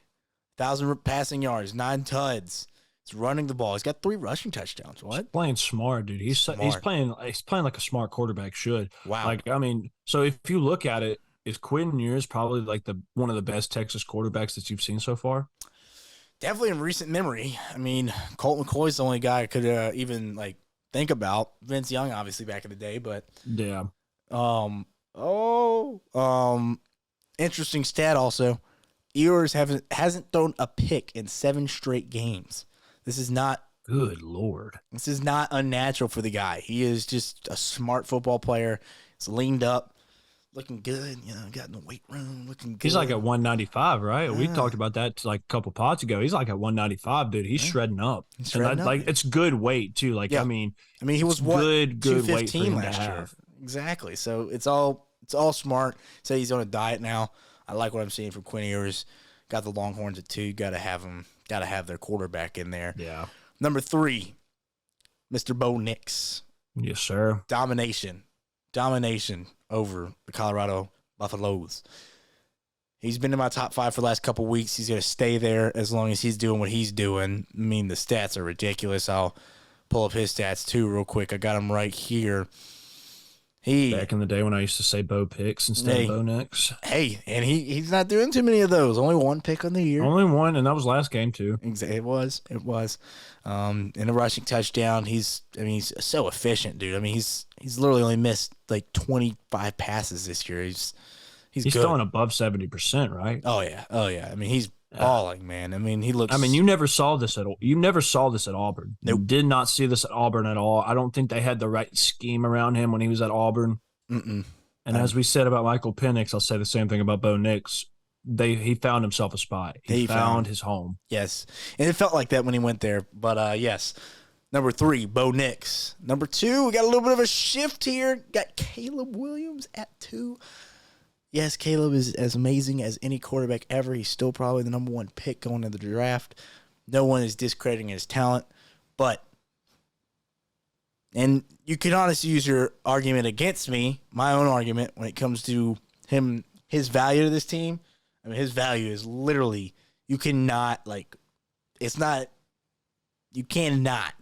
it into They're words. not winning a game without Caleb Williams. like they're not winning a game without him. They have to have him on the field. He is like so good and so much of a game breaker that when he's not on the field, this team is not even close to the same, bro. It's not even close. Straight mid. 15 tuds, 0 picks, 3 rushing touchdowns, 1,200 passing yards. There's not much more to say about the guy. He is special. He is special. For sure. But this other guy that I got above him is just as special. Such a stud. He is unbelievable. Love what I'm seeing. The evolution of his game. And he was never like this, like, run first guy, but he ran a little bit at Indiana. Not anymore. This dude is a pocket passer. He reminds me a lot. Solidified pocket passer. Like, do not let him leave the pocket at all. No, yeah, it might be the lefty. It might be that, but he reminds me a lot. Reminds me a lot of Tua when he was at Bama. You know, he's got a lot of that. Just rip it. You know, he rips it with that left arm. He's got a cannon. Putting the ball where it needs to be. Accuracy is unreal. Very similar to what Tua's skill set is. He is so fun to watch. 1,600 passing yards. I think that's leading the country. If not, definitely. He leads the country. So there you go. 16 tuds, 2 interceptions, only 14 rushing yards. I mean, he is truly a pocket passer when it comes to this season. He is my number one in my Heisman watch. CDM, what you got, brother? Okay, well, number 5 was weird because I didn't know if I wanted to put Travis out there or anything. But at 5, I have the Penn State quarterback, the redshirt freshman. I have Drew Aller. Talk about being smart with the ball, dude. He has not turned it over yet. And I hate to say yet because he will turn it over at some point. Everyone does. For right now, he is so efficient with the ball. He's so smart when he does with the ball, too. Like, Penn State has the offense around him, and he's so smart, so intellectually smart when it comes to putting the ball where it needs to be, throwing it away when it's not a good read. I have him at 5. Quinn Ewers at 4. I want to put him a little higher, but I need to see him play one more big opponent, and that would have to be Oklahoma. Yep. If he goes into Oklahoma and just curve stomps them like they did last year, I would honestly put him over Caleb Williams. That's my opinion. I don't know if everybody else would agree with me, but Quinn right now, as you said, is a stud. I mean, no picks, 12 touchdowns altogether, 9 passing, 3 rushing. Dude is an absolute unit right now. And we saw it coming out of high school. Didn't get to see it at Ohio State, but, you know, that's where he wanted to go. He transferred back to Texas and Texas found their guy. And guess what? They have another guy right behind him after they leave, and his last name is Manning. That's the weird part. It's like another Manning is about. We get to see a Manning in college football after Quentin leaves. And he might be better. That's the weird part. That's the weird part, but also exciting as heck just to see him. At number 3, I think we have the same top 3. I have Bo Nix at 3. Love what he's doing for Oregon right now. Last year, his first year was after that Georgia whooping, it was a little bad, but they started figuring things out for him for sure. And Bo Nix has gotten huge, dude. Like, I've seen him. I've seen him on TV. Dude is ripped. Like, dude's jacked. He may not have the same height as Justin Herbert or the arm strength, in my opinion, but decision making, pocket awareness, getting the ball out, making split decisions like that. There was one play in the Colorado game where he ran like a QB option and then just tossed it out to the tight end in the flats and scored. I mean, that's playmaking. That's a playmaker right there. Yep. So I got Bo Nix right there at number 2. Caleb Williams he hasn't fallen off. It's just like USC really hasn't done anything. Like that Arizona game, as I said, Arizona game should not have been close at all. Like they should have, the Arizona State game should have just waxed that team, but they didn't. But I still think Caleb will be up in New York again next year. He probably will hold the Heisman Trophy next year if the committee looks at pure talent wise, or if they're looking at favoritism. But then at number 1, dude, the man that is catching everybody's eye and possibly could take that number 1 QB spot in this year's draft class if Caleb does not decide to go. If Caleb does decide not to go to the NFL, Michael Penix Jr. at number 1. It would be weird because I've never seen I don't think Washington has ever had a Heisman winner, let alone a Heisman front runner. I'm actually curious. I'm curious about that too. I don't know if they've ever had a Heisman winner, and if they have, it's probably like back in the day. I was about to say, it's got to be a minute. It's got to be a minute. But Michael Penix at number 1, dude, I mean, he is just slinging the rock. He has the best wide receiver group in college football right now. Each one of them is averaging 100 yards a game with multiple touchdowns. Like, and he has a good defense to back him up. That's the same way about all like besides Caleb Williams, Bo Nix, Quinn Ewers, and Drew Aller, and Michael Penix, all of them have defenses to back their offensive play up. So Michael Penix right now, who leads the country in passing touchdowns and leads the country in passing yards, I have him as my number one in Heisman watch right now. And I think he stays there. I honestly think he stays there until they have to play Oregon. When they play Oregon, that's where we get a Heisman matchup. That's where we get a Heisman matchup this year, an official Heisman matchup between two stud, talented quarterbacks. But that's my top 5, dude. I think Drew Aller can make a little run for it as well, depending on how far Penn State goes. Quinn's right there too. Once again, Quinn's biggest game's that Oklahoma game.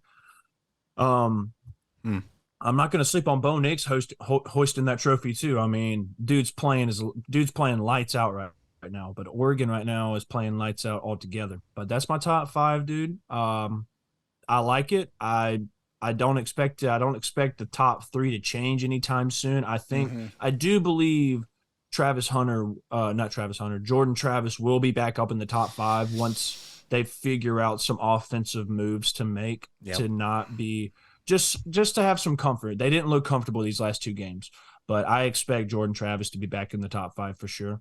Yeah, it's hard. I mean, this is one of the most wide open college football playoffs and Heisman's. It feels like. Like everybody still, a lot of people still have Caleb locked in, but I mean, you got to look around, bro. There's a lot of talent, man. There's just so much talent. And Marvin Harrison Jr. hasn't even balled, and he might be the best player in the country. So, oh man, I remember having him as my Heisman winner. Me too. It's just so hard for Devontae Smith had such a historic season. Yep. It's so hard for a wide receiver to win that type of reward. It's very tough. You got to be amazing all season. Then it's also tough to put up numbers like he did. He had one of the most accurate quarterbacks. That's what I'm saying too. And then you also have to have a quarterback that they don't want to win the award. You could have easily gave that award to Mac Jones that year. And you could. That's ridiculous. So it's like, all right, so the quarterback has to not be liked enough for him to win the Heisman. All right, let's close this bad boy out, brother. That was our playoff and Heisman watch. You can obviously, like I said, go on our socials to find out everything else with our top 25. Let's get to our predictions here. We got 1, 2, 3, 4, 5, 6 games here. 6 games here to pick. Fire. Rapid fire. These are going to be fun games, and they're not as amazing as last week. But in my opinion, it's another exciting week. It's a very exciting week. Very exciting. Not many ranked matchups, but still all amazing games. Start this thing off. Utah versus Oregon State. Cam Rising is rumored. It's been rumored, feels like the last 4 weeks, that he's going to play. Rumored last week.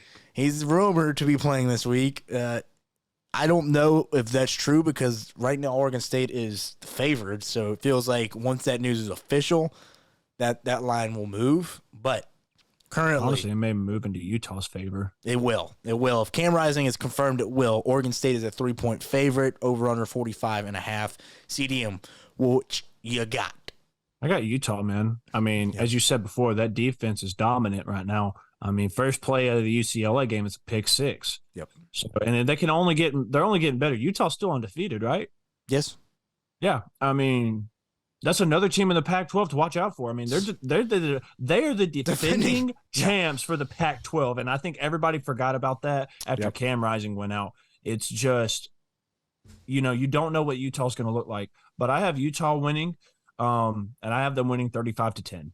I don't think it's going to be close. Okay. I think Utah is going to – if Cam is playing, if he comes out of that tunnel and steps on the field, it's going to be – I think it's going to be a little rusty at first just because he hasn't played in a few games. But I honestly think that defense shuts down Oregon State. Yeah. I don't think Oregon State's going to stand a chance. And the fact that they're 3-point favorites right now blows my mind. Doesn't make any sense. Shows that Las Vegas knows nothing. That line will move. We are recording this early in the week, so there's no way that just stays. I'd be shocked if they're still favorites. If Saturday morning when I wake up and I still see Oregon State 3-point favorites, I'd be shocked. I'd be shocked for real. Like, I mean, there's no way. We're kind of picking this in light that Utah is going to be favored. I'm doing the same thing here.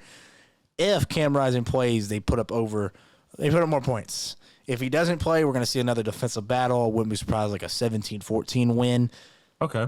He's playing. If he's playing, I'm playing on. That's what I'm expecting. That's what I'm going to pick off of Utah 26, Oregon State 14. I think Oregon State's offense run game is really good, but like I said, the pass game is odd. I don't know what they're trying to do down there. DJ's not terrible, but I don't get it. He's not the guy. He's just not the guy, but it's like, I don't know. They are very interesting. I don't understand their offense fully.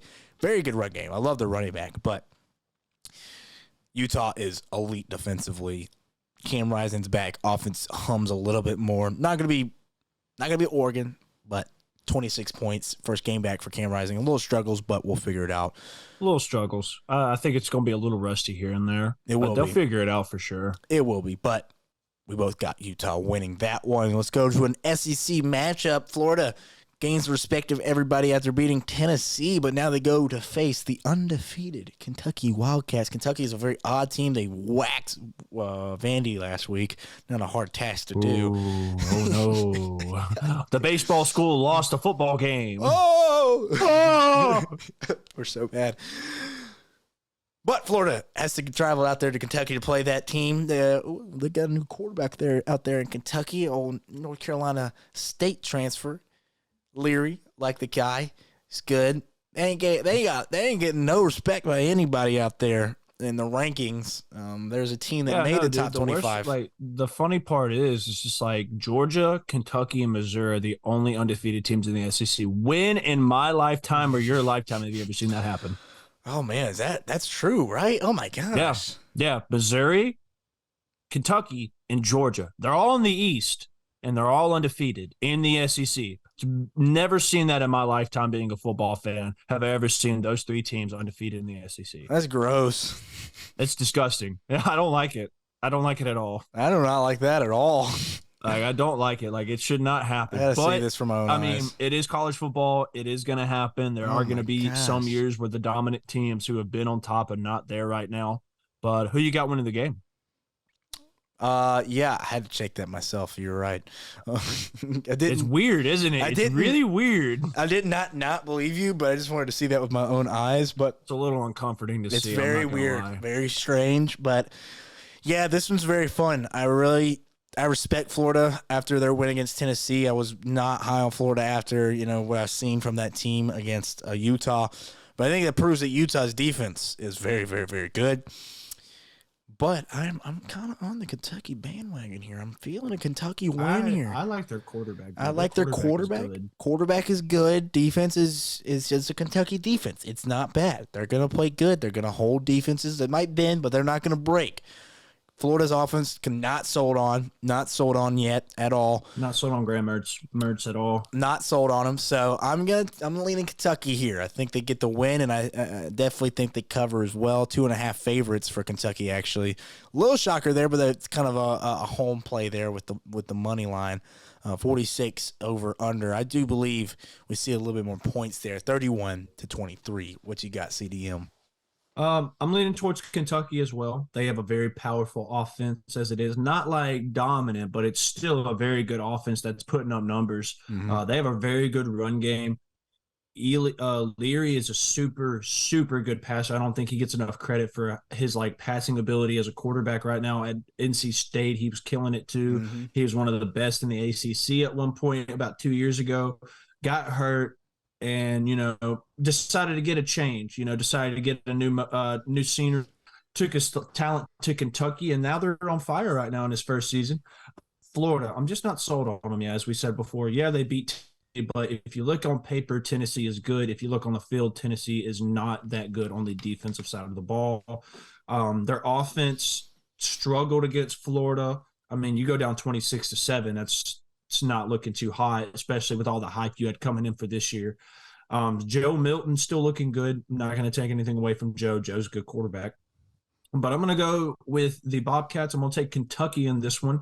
You just got to look at it this way. I mean, Kentucky's had Florida's number for a while. I mean, this is one of the best matchups in the SEC coming into the season.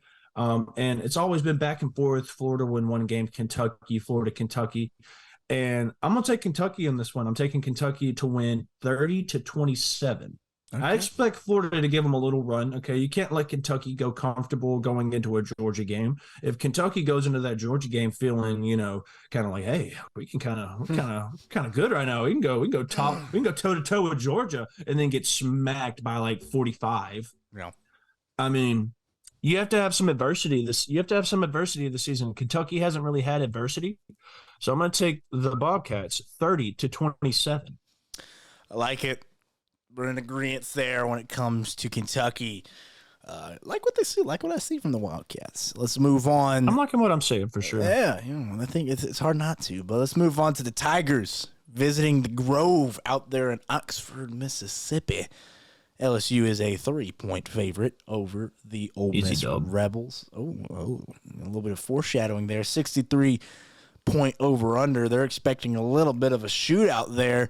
CDM, how about you start us off on this one? What you got in the LSU versus Ole Miss game? Well, both these teams are super good right now. LSU coming off a very good win against Arkansas. A close game for sure, but a very good win. Ole Miss coming off a bad loss against Bama, 24-10. I mean, I think LSU comes out fireworks blazing, dude. I mean, I think you look at that Alabama film and you see the holes in their defense for sure, especially starting in the trenches on the defensive line and the secondary. I mean, secondary kind of got burned on some plays too, for sure. But the other thing is LSU has the quarterback to get it done as well. I'm also thinking you don't need this game to rely in Jalen's hands. You don't need Jalen to have this ball and have to go down and make a 2-minute drive to win the game. You need to have that defense wake up, and I think the defense gets it done. I think that they stun Ole Miss in the run game. I think possibly 3 turnovers for sure in this game. I think this is going to be the defensive game LSU is going to need to really wake up and show that they could still be a dominant defense in the SEC. I got LSU winning 45-28. Okay, I can get behind that now. Y'all put 30. How much? Y'all put up like 37 last game, Nathan. Like, I mean, they can totally do it. Yeah. Ole Miss only put up 10 points against a crappy Bama team. No offense, but I mean, it goes to show that if we can beat them, y'all definitely can beat them. They're coming off a loss, bro. They are coming off from scoring 500 yards a game and 55 points to only 10 points last game and only 200 yards of offense. Yep. Like, I mean, LSU totally could do it. And I feel like there's a mismatch for sure in coaching because, I mean, Brian Kelly's been here longer. He's been a head coach longer than Lane Kiffin. Mm-hmm. And last year showed it. Last year showed it as well in that game. I mean, y'all were down. Y'all were down a couple scores in last year's game, and y'all came back and won it.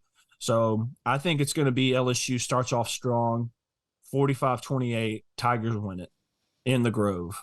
In the Grove. I'm with you, though. I think LSU starts fast. Offense will be cooking early. It will be a thing where Ole Miss is not going to go away. They'll keep it close. They'll keep it close-ish. I think the score will be a little misleading. It won't be as close as what I think the score ends up being. LSU's defense, I'm not as sold on it as Alabama's. Alabama's got a lot of studs, so I don't expect a 10-point game here for the LSU defense. I do expect, like you said, opportunistic defense. I need a Harold Perkins game. I need these corners to have some plays, man. This is a perfect game. I'm a little nervous about Ole Miss's run game. If they stick to the run game early, this could be an interesting football game. I trust, though, that interior line of the LSU defense with Mason Smith and Mekhi Wingo, he's a dog, and the defensive line for LSU. So I trust them. I'd be interested what the game plan is for Ole Miss. Do they stick with the run game early, or do they try and let Dart be Dart? Because that's one thing they did not really let him do against Alabama. No. It's hard, though, with those corners at Alabama. I get it, but LSU's offense is going to be cooking too much. Early defensive stops, early defensive plays leads to the win. I got LSU winning 38-23. I like that. And see, that's one thing that they got away from the run game in that Bama game for sure. They relied a lot on the pass. And then they started running it late when they're down 14, you know? Yeah, like, they started running it, then we shut them down, and we got them to start passing the ball. And Jackson Dart's a good passer. but not a good decision maker. No rhythm. Like I don't take my comments back from when we talked about him before. Ole Miss, Jackson Dart has progressed into a really good quarterback. It's just the small mistakes that you have to wring out of him to get him to be that number one guy. And I mean, as you said before, opportunistic defense. I need Harold Perkins on the edge. I'm telling you, just get him on the edge. Yes. They can't handle edge rush, bro. Dallas Turner shows it. Just get him on the edge, and I promise you, Harold Perkins will have 4 sacks this Saturday. Telling you, if you just get him on the edge, he's not a pass cover. He's not covering. Okay, don't put him on a lawn. Don't put him on Judkins. Don't put him on any running back. No. Put him on the edge and let him just go towards Jackson Dart. Thank you. Promise you, if you corral Jackson Dart and make him just freak out, oh my God, dude, you're gonna get him. I'm preaching. You're preaching to the LSU fans. Put him on the edge. 4 sacks for Perkins this Saturday. 4 sacks. Oh God, I would be so happy. When it happens, I'm gonna text you and be like, "I told you so." I hope it happens. God, I hope it happens, dude. Harold Perkins may be one of those guys that does get a defensive turnover somehow. Yeah, maybe a strip sack. Maybe a pick. Maybe an interception. Just go up at the line, just bat it down. I mean, there's your defense. The defense has you have to have opportunistic defense in this game for LSU to be able to beat this still a high powered offense. Yes, like Bama's defense is probably, in my opinion, Bama does have one of the top defenses in the SEC for sure. I think if y'all figure this game out, then I think LSU has a legit chance to have one of the best team, like a really good offense and a really good defense coming in. What a pick. Dude, oh my God, that was terrible. Oh my goodness. Yeah, I completely agree. Speaking of the Tigers, man, oh my gosh, dude, Joey B, what's going on? Weird. But yeah, this is a big game for both teams. Whoever wins keeps their season alive in the SEC West, so we'll see what happens in that game. Let's go to Pac-12 matchup. Yeah, it would have been cool if Colorado wins the game last week. It would have been really interesting, but they get waxed. Love this game. Still, very interesting game. Vegas thinks that USC is better than Oregon. Early line, 23-point favorites. Oregon was only 21. Good Lord, dude. Yeah. 23-point favorites. They just went from 21-point underdogs to 23-point underdogs in back-to-back weeks. I saw this coming. They had to play 2 of the best teams in the Pac-12. But 23-point underdogs, man, have some grace. Have a little bit of grace. I don't know if you can, man. Gauntlet ahead. 73.5 over-under shootout are expecting here. The fact that can happen, too. I wouldn't be surprised. Would not be surprised. CDM, you start us off here. USC travels out there to Boulder for a big matchup of prime time versus Caleb Williams. Colorado's second home game of the season, gonna be packed out again. I mean, it's going to be an electric matchup. You're bringing in a top-ranked USC team to an unranked Colorado team now after that devastating loss last week. But Deion Sanders came out and said, "This is the last time you'll see us play this bad." And see, Travis Hunter texted Deion. He said, "I'm playing this week. I'm not taking no for an answer." Deion told him, "No, worry about your health. Let me worry about the game."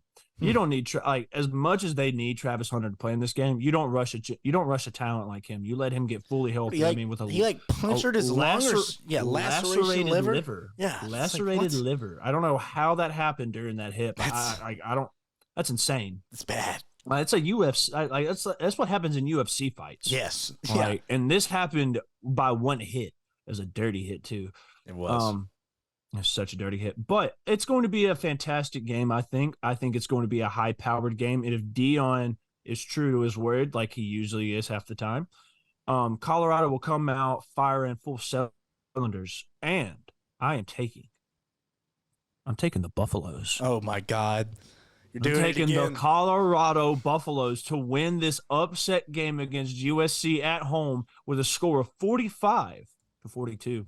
Oh my gosh, I love it. Who knows? We may see a little bit of a overtime. You know what I'm saying? Yeah, we could see another overtime game in Boulder. I love it. I respect your go-gettingness on this. Got to ride with Prime, dude. Prime is there, dude. Prime is prime time. I love it. I love Prime time. You don't have to like what he says, but you got to respect what he's doing. I love it. I respect it. I cannot join you on this, but I love it. Okay. It's okay. I understand. Last time you picked Colorado and I didn't, you got it right. So that was the first game of the season, too. I might be the one wrong here. I think it's going to be a very interesting football game early on. I imagine what we're going to see is USC's defense struggle with this offense. Colorado's offense is not going to look that bad again.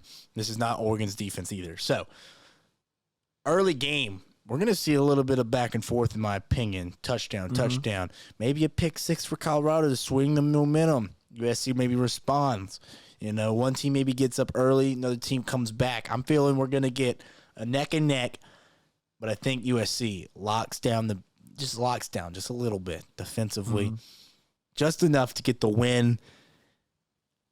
I do got Colorado covering, though. 38-28, USC gets the win for me. See, that's a really both of us, I think, want Colorado to win. We want Colorado. I think the country wants Colorado to be good now, and They are a good team. Don't get me wrong, and I agree with you on that. I think South Cal's defense is going to struggle. I think Shedeur Sanders is going to go for 300 this game. Yeah. I'm thinking 4 tuds. I think Shiloh makes a big impact in this game too, as well, with, as you said, a pick six. Oh, okay. That would be very fun. I think it could happen for sure. It's going to be a big game in Boulder, dude. Like, this is the second biggest game of Colorado in the primetime era right now, and it's a home game too. It's a nice home game. You're coming home. You're going to have the crowd on your side. The only thing is you can't have that crowd go quiet. You need that crowd to be loud. You need that crowd to go crazy every play, defensive side of the ball, offensive side of the ball. Make it hard for that other team to communicate with each other on reads, on making decisions. Like, you need that crowd to play a big factor, and I think Colorado is going to get it done. It's going to be a tough game for both teams. As you said, back and forth. It's going to happen. I think it's going to happen, but I respect your pick. You obviously got to go with the team that has a better chance of doing it. I love a good underdog. Colorado has been underdogs 3 times this year. Only one time, the only time they weren't was against Colorado State, and that went into double overtime. I'm expecting a big game. I think it can go. I think we're seeing another overtime game in Boulder this weekend. I love it. I respect it. I'm hoping, man. I'm rooting for Colorado. I'm telling you, if that game goes into overtime, bro, and Colorado comes out with a win, I think USC's done. If they lose to Colorado, dude, I think they're done. There's no way. Oh, yeah, 100%. And then Colorado's back up in the rankings as well. Colorado will be back in the top 25 for sure. Oh, yeah.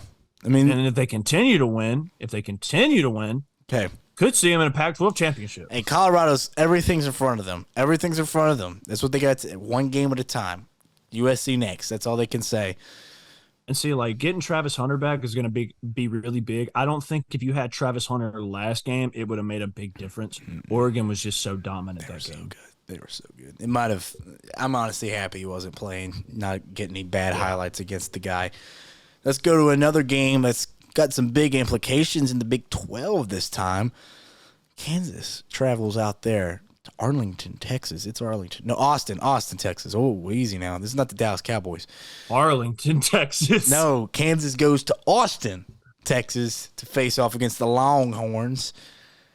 Big-time matchup for Kansas. They are undefeated heading into this one, but still see themselves as 17-point underdogs against the top 3, I think top 2 team.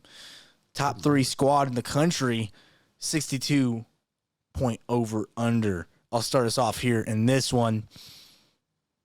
Kansas is getting a little too much disrespect, in my opinion. I think Kansas has got a squad. I like their quarterback, like their coach.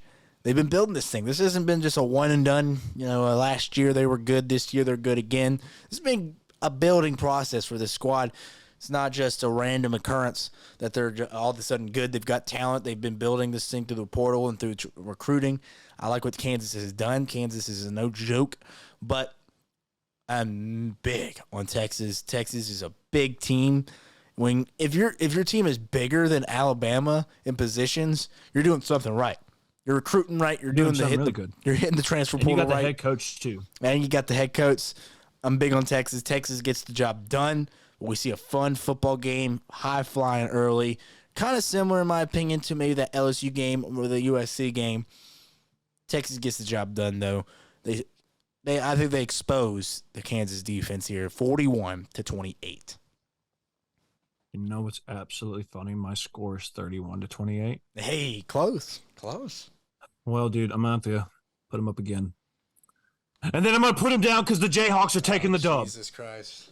Jayhawks are taking the dub 31-28 in Texas, baby. They are taking it. Upset season, baby. I have 2 upsets back to back. We are going to get it done. I'm trusting the Jayhawks. Jalen Daniels for Kansas is a good quarterback as well. I'm not going to say he's the best in the country, but he can get the job done. He's explosive. He's got an arm. He's athletic.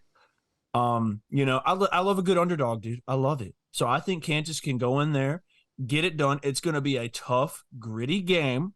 Yeah. But I got Kansas on top for sure, No disrespect to Texas, but I think they get a little exposed on the defensive side of the ball as well on some plays.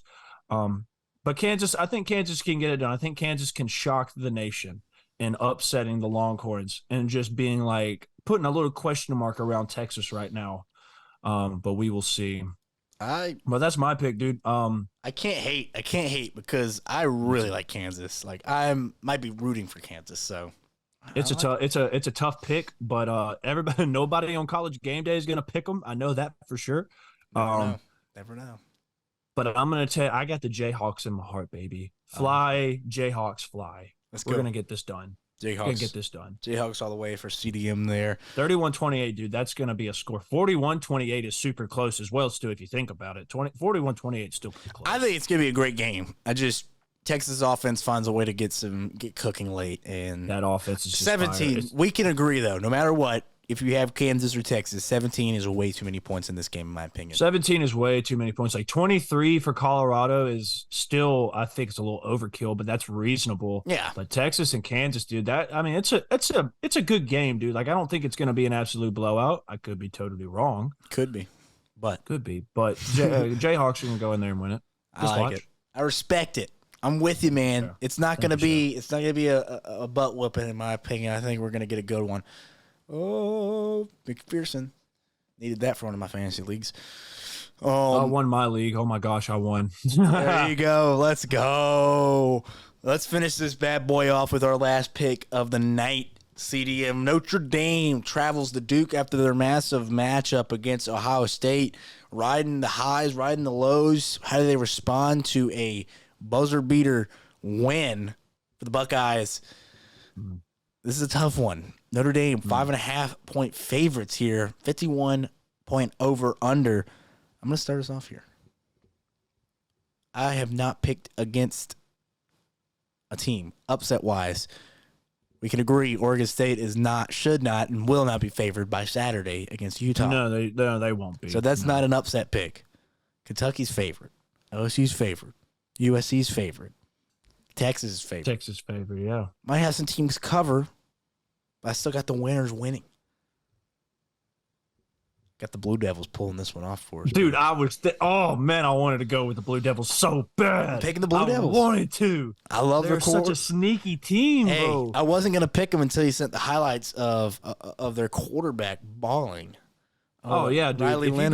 If you go on Instagram and you find the highlights of Riley Leonard, if you go and look at his basketball highlights, I'm pretty sure homeboy picked the wrong sport. Yeah, I was this dude's throwing windmills down. He was balling, but it was in a different sport. He's balling in a different. I mean, if you're seeing 360 windmills in high school, what in the world, bro? You are. Yeah, and then you're out here running the rock.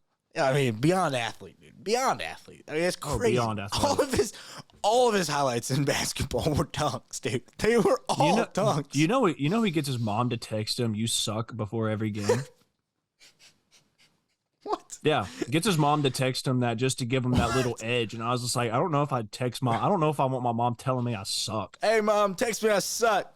Imagine you're going in to play. Imagine you're going to the ACC championship. Duke goes into the ACC championship, and you just get that text. You tell your mom, you're just like, "Hey, don't text me this time. This is serious." Hey, you just out of nowhere text, "You suck." You're trash. Mom, I just said to say you suck. Nah, you really suck, son. You are terrible. You're terrible. goes out to break records. Records, baby, records. I did not know that. I like that. Hey, I didn't know that, and that just solidifies it even more after seeing the ball on tape, after hearing about the mom pumping up the son with some a little bit of a little bit of talk, a little bit of locker room talk. Duke pulls this one off, 21-17. Defensive battle. Riley Leonard, windmill touchdown. He's gonna dunk on the goalpost at the end of this game. Is it at Duke? It is at Duke. Oh my God, dude, that makes it 10 times better.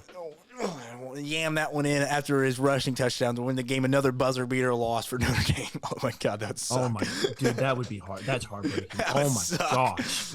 What do you do if you just lose back-to-back weeks on just buzzer beater touchdowns? That'd be so bad. But yes, listen, Duke. he may have not hit a buzzer beater in high school, but I promise you, he'll hit one in college. Hey! Oh man, Duke is a football Duke school. Winning? Yes, Duke's football school. Well, I'm gonna have to go against you on this one. I'm gonna have to go with the Notre Dame Fighting Irish. Smart. They're not losing after a game like that. They just can't. They just can't, dude. I love the pick. Don't get me wrong. I wanted to pick Duke so I understand. bad. But they just can't. They can't lose back-to-back games. They have too much talent on that team. Such a good defense not to try and make a run for it. They don't even play a conference championship, do they? Duke's an ACC. No. Notre Dame. Oh, yeah, independent, yeah. Yeah, they don't play it. Yeah, so they if they win out, they're a playoff contender. It's just that Ohio State loss looks big. That Ohio State loss is big. They need Ohio State to lose a game. Yeah, they have two big games and everyone else is trash, so. Yeah, exactly. They have to play they already played Ohio State. They have to play USC, which is a big game as well. I'm going to take Notre Dame. It's hard not to pick them after such a heartbreaking loss that they just had. Sam Hartman's probably going to go off. He didn't go off last game, but he did have a good game against Ohio State. No turnovers, played very efficient. It was just such a defensive battle. I think Notre Dame exposes this Duke's defense right now and leads the Fighting Irish to a score of 31-21 to take down the Blue Devils. Sam Hartman bounce back game. I respect it. I mean, he's going to need it. Notre Dame, man, what a weird. Hey, Louisville, no joke in the ACC either. Just want to point that out. Undefeated, quiet. Hey, that first game against Georgia Tech, that was a nail biter, dude. That was a good game. Dang, I mean Notre Dame's schedule is it's not a cakewalk. I don't understand why everyone's. I mean, yeah, there's some easy games, but it's not like Georgia's. I mean, yeah, I would be willing to say it's just as hard, or maybe even harder, because they got Duke this week, ranked team, Louisville. Undefeated, quarterback's a dog. I mean, Louisville could be ranked by next week. I mean, USC, they're still great offensively. Clemson's Clemson. They're still going to play hard. And then, dude, did someone say this? This does not sound like a cakewalk of a schedule, dude. This sounds like they still have some games. I mean, they could lose. They could lose 2 games. They could, and it wouldn't be bad losses. So I mean.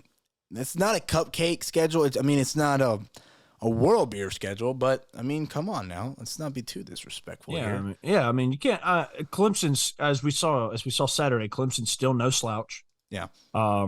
USC's got the high-powered offense.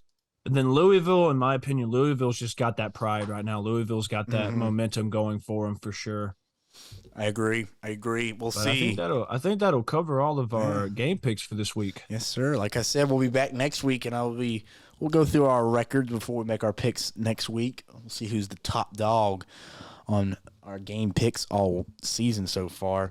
It's been a fun season so far with us picking these games. I'm very intrigued to see who's ahead. I know you got some wins in certain weeks. I got some wins in certain weeks. So I think that Colorado the first game Colorado played, that one helped out a lot. That one helped out a lot. You had Bama this last week. I had Ole Miss. So that's another one for you. So we'll see, man. We'll see. But I looked at my game picks. So yeah, I hit on. I hit on, let's see, Bama won, FSU won, Oregon won, Utah won, Washington State won, Penn State won. I only missed one game. That was the Notre Dame game. Yeah, me too. I missed that one. State, I got that one.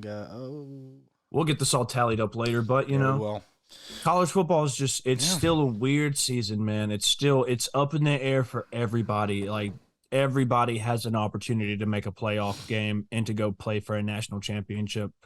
So I'm excited for the continuance of this season. I still have Bama. I still think Bama can do something for sure. As you said, it all comes down to that Alabama LSU game. Yep. Georgia's got the cakewalk schedule of the century, dude. Like it's stupid easy. But I'm not gonna leave out Penn State. I think Penn State will make the playoffs this year for the first time. I love it. Penn State, Nittany Lions. We gave them a lot of respect this week. Penn State. Penn State, baby. Washington, we gave a lot of respect to. Oregon.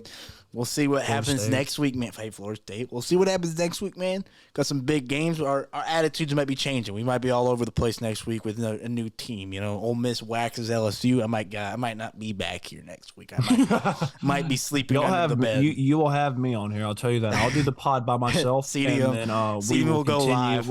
CDM will go live, and we'll talk about if that happens. If that happens, dude, I'm sorry. There's no I'd be so sad. Y'all cannot lose that. Y'all can't lose that game. We can. We definitely can. We'll see what happens. No, I'm saying you cannot. You don't need to lose that game at all. That'd be such a Brian Kelly loss. All right, let's get out of here before I talk too much smack. Thank you, CDM, once again. Another Kyle King episode in. Number 5, baby. Number 5. Let's keep this thing rolling, man. It's such a fun ride, dude. Yes, sir. And we're just getting started. The season feels like it just started yesterday. We got a long season ahead of us. I'll see you next week, brother. Thank you once again. See y'all next week, guys. Yes. Always an honor, sir. Appreciate you. Yes, sir. And always follow us on social media everywhere. Nate Dogg Sports, Nate Dogg Productions. We got it everywhere. So go find it. You'll find it, baby. All right. See y'all next week on College Kings. Deuces.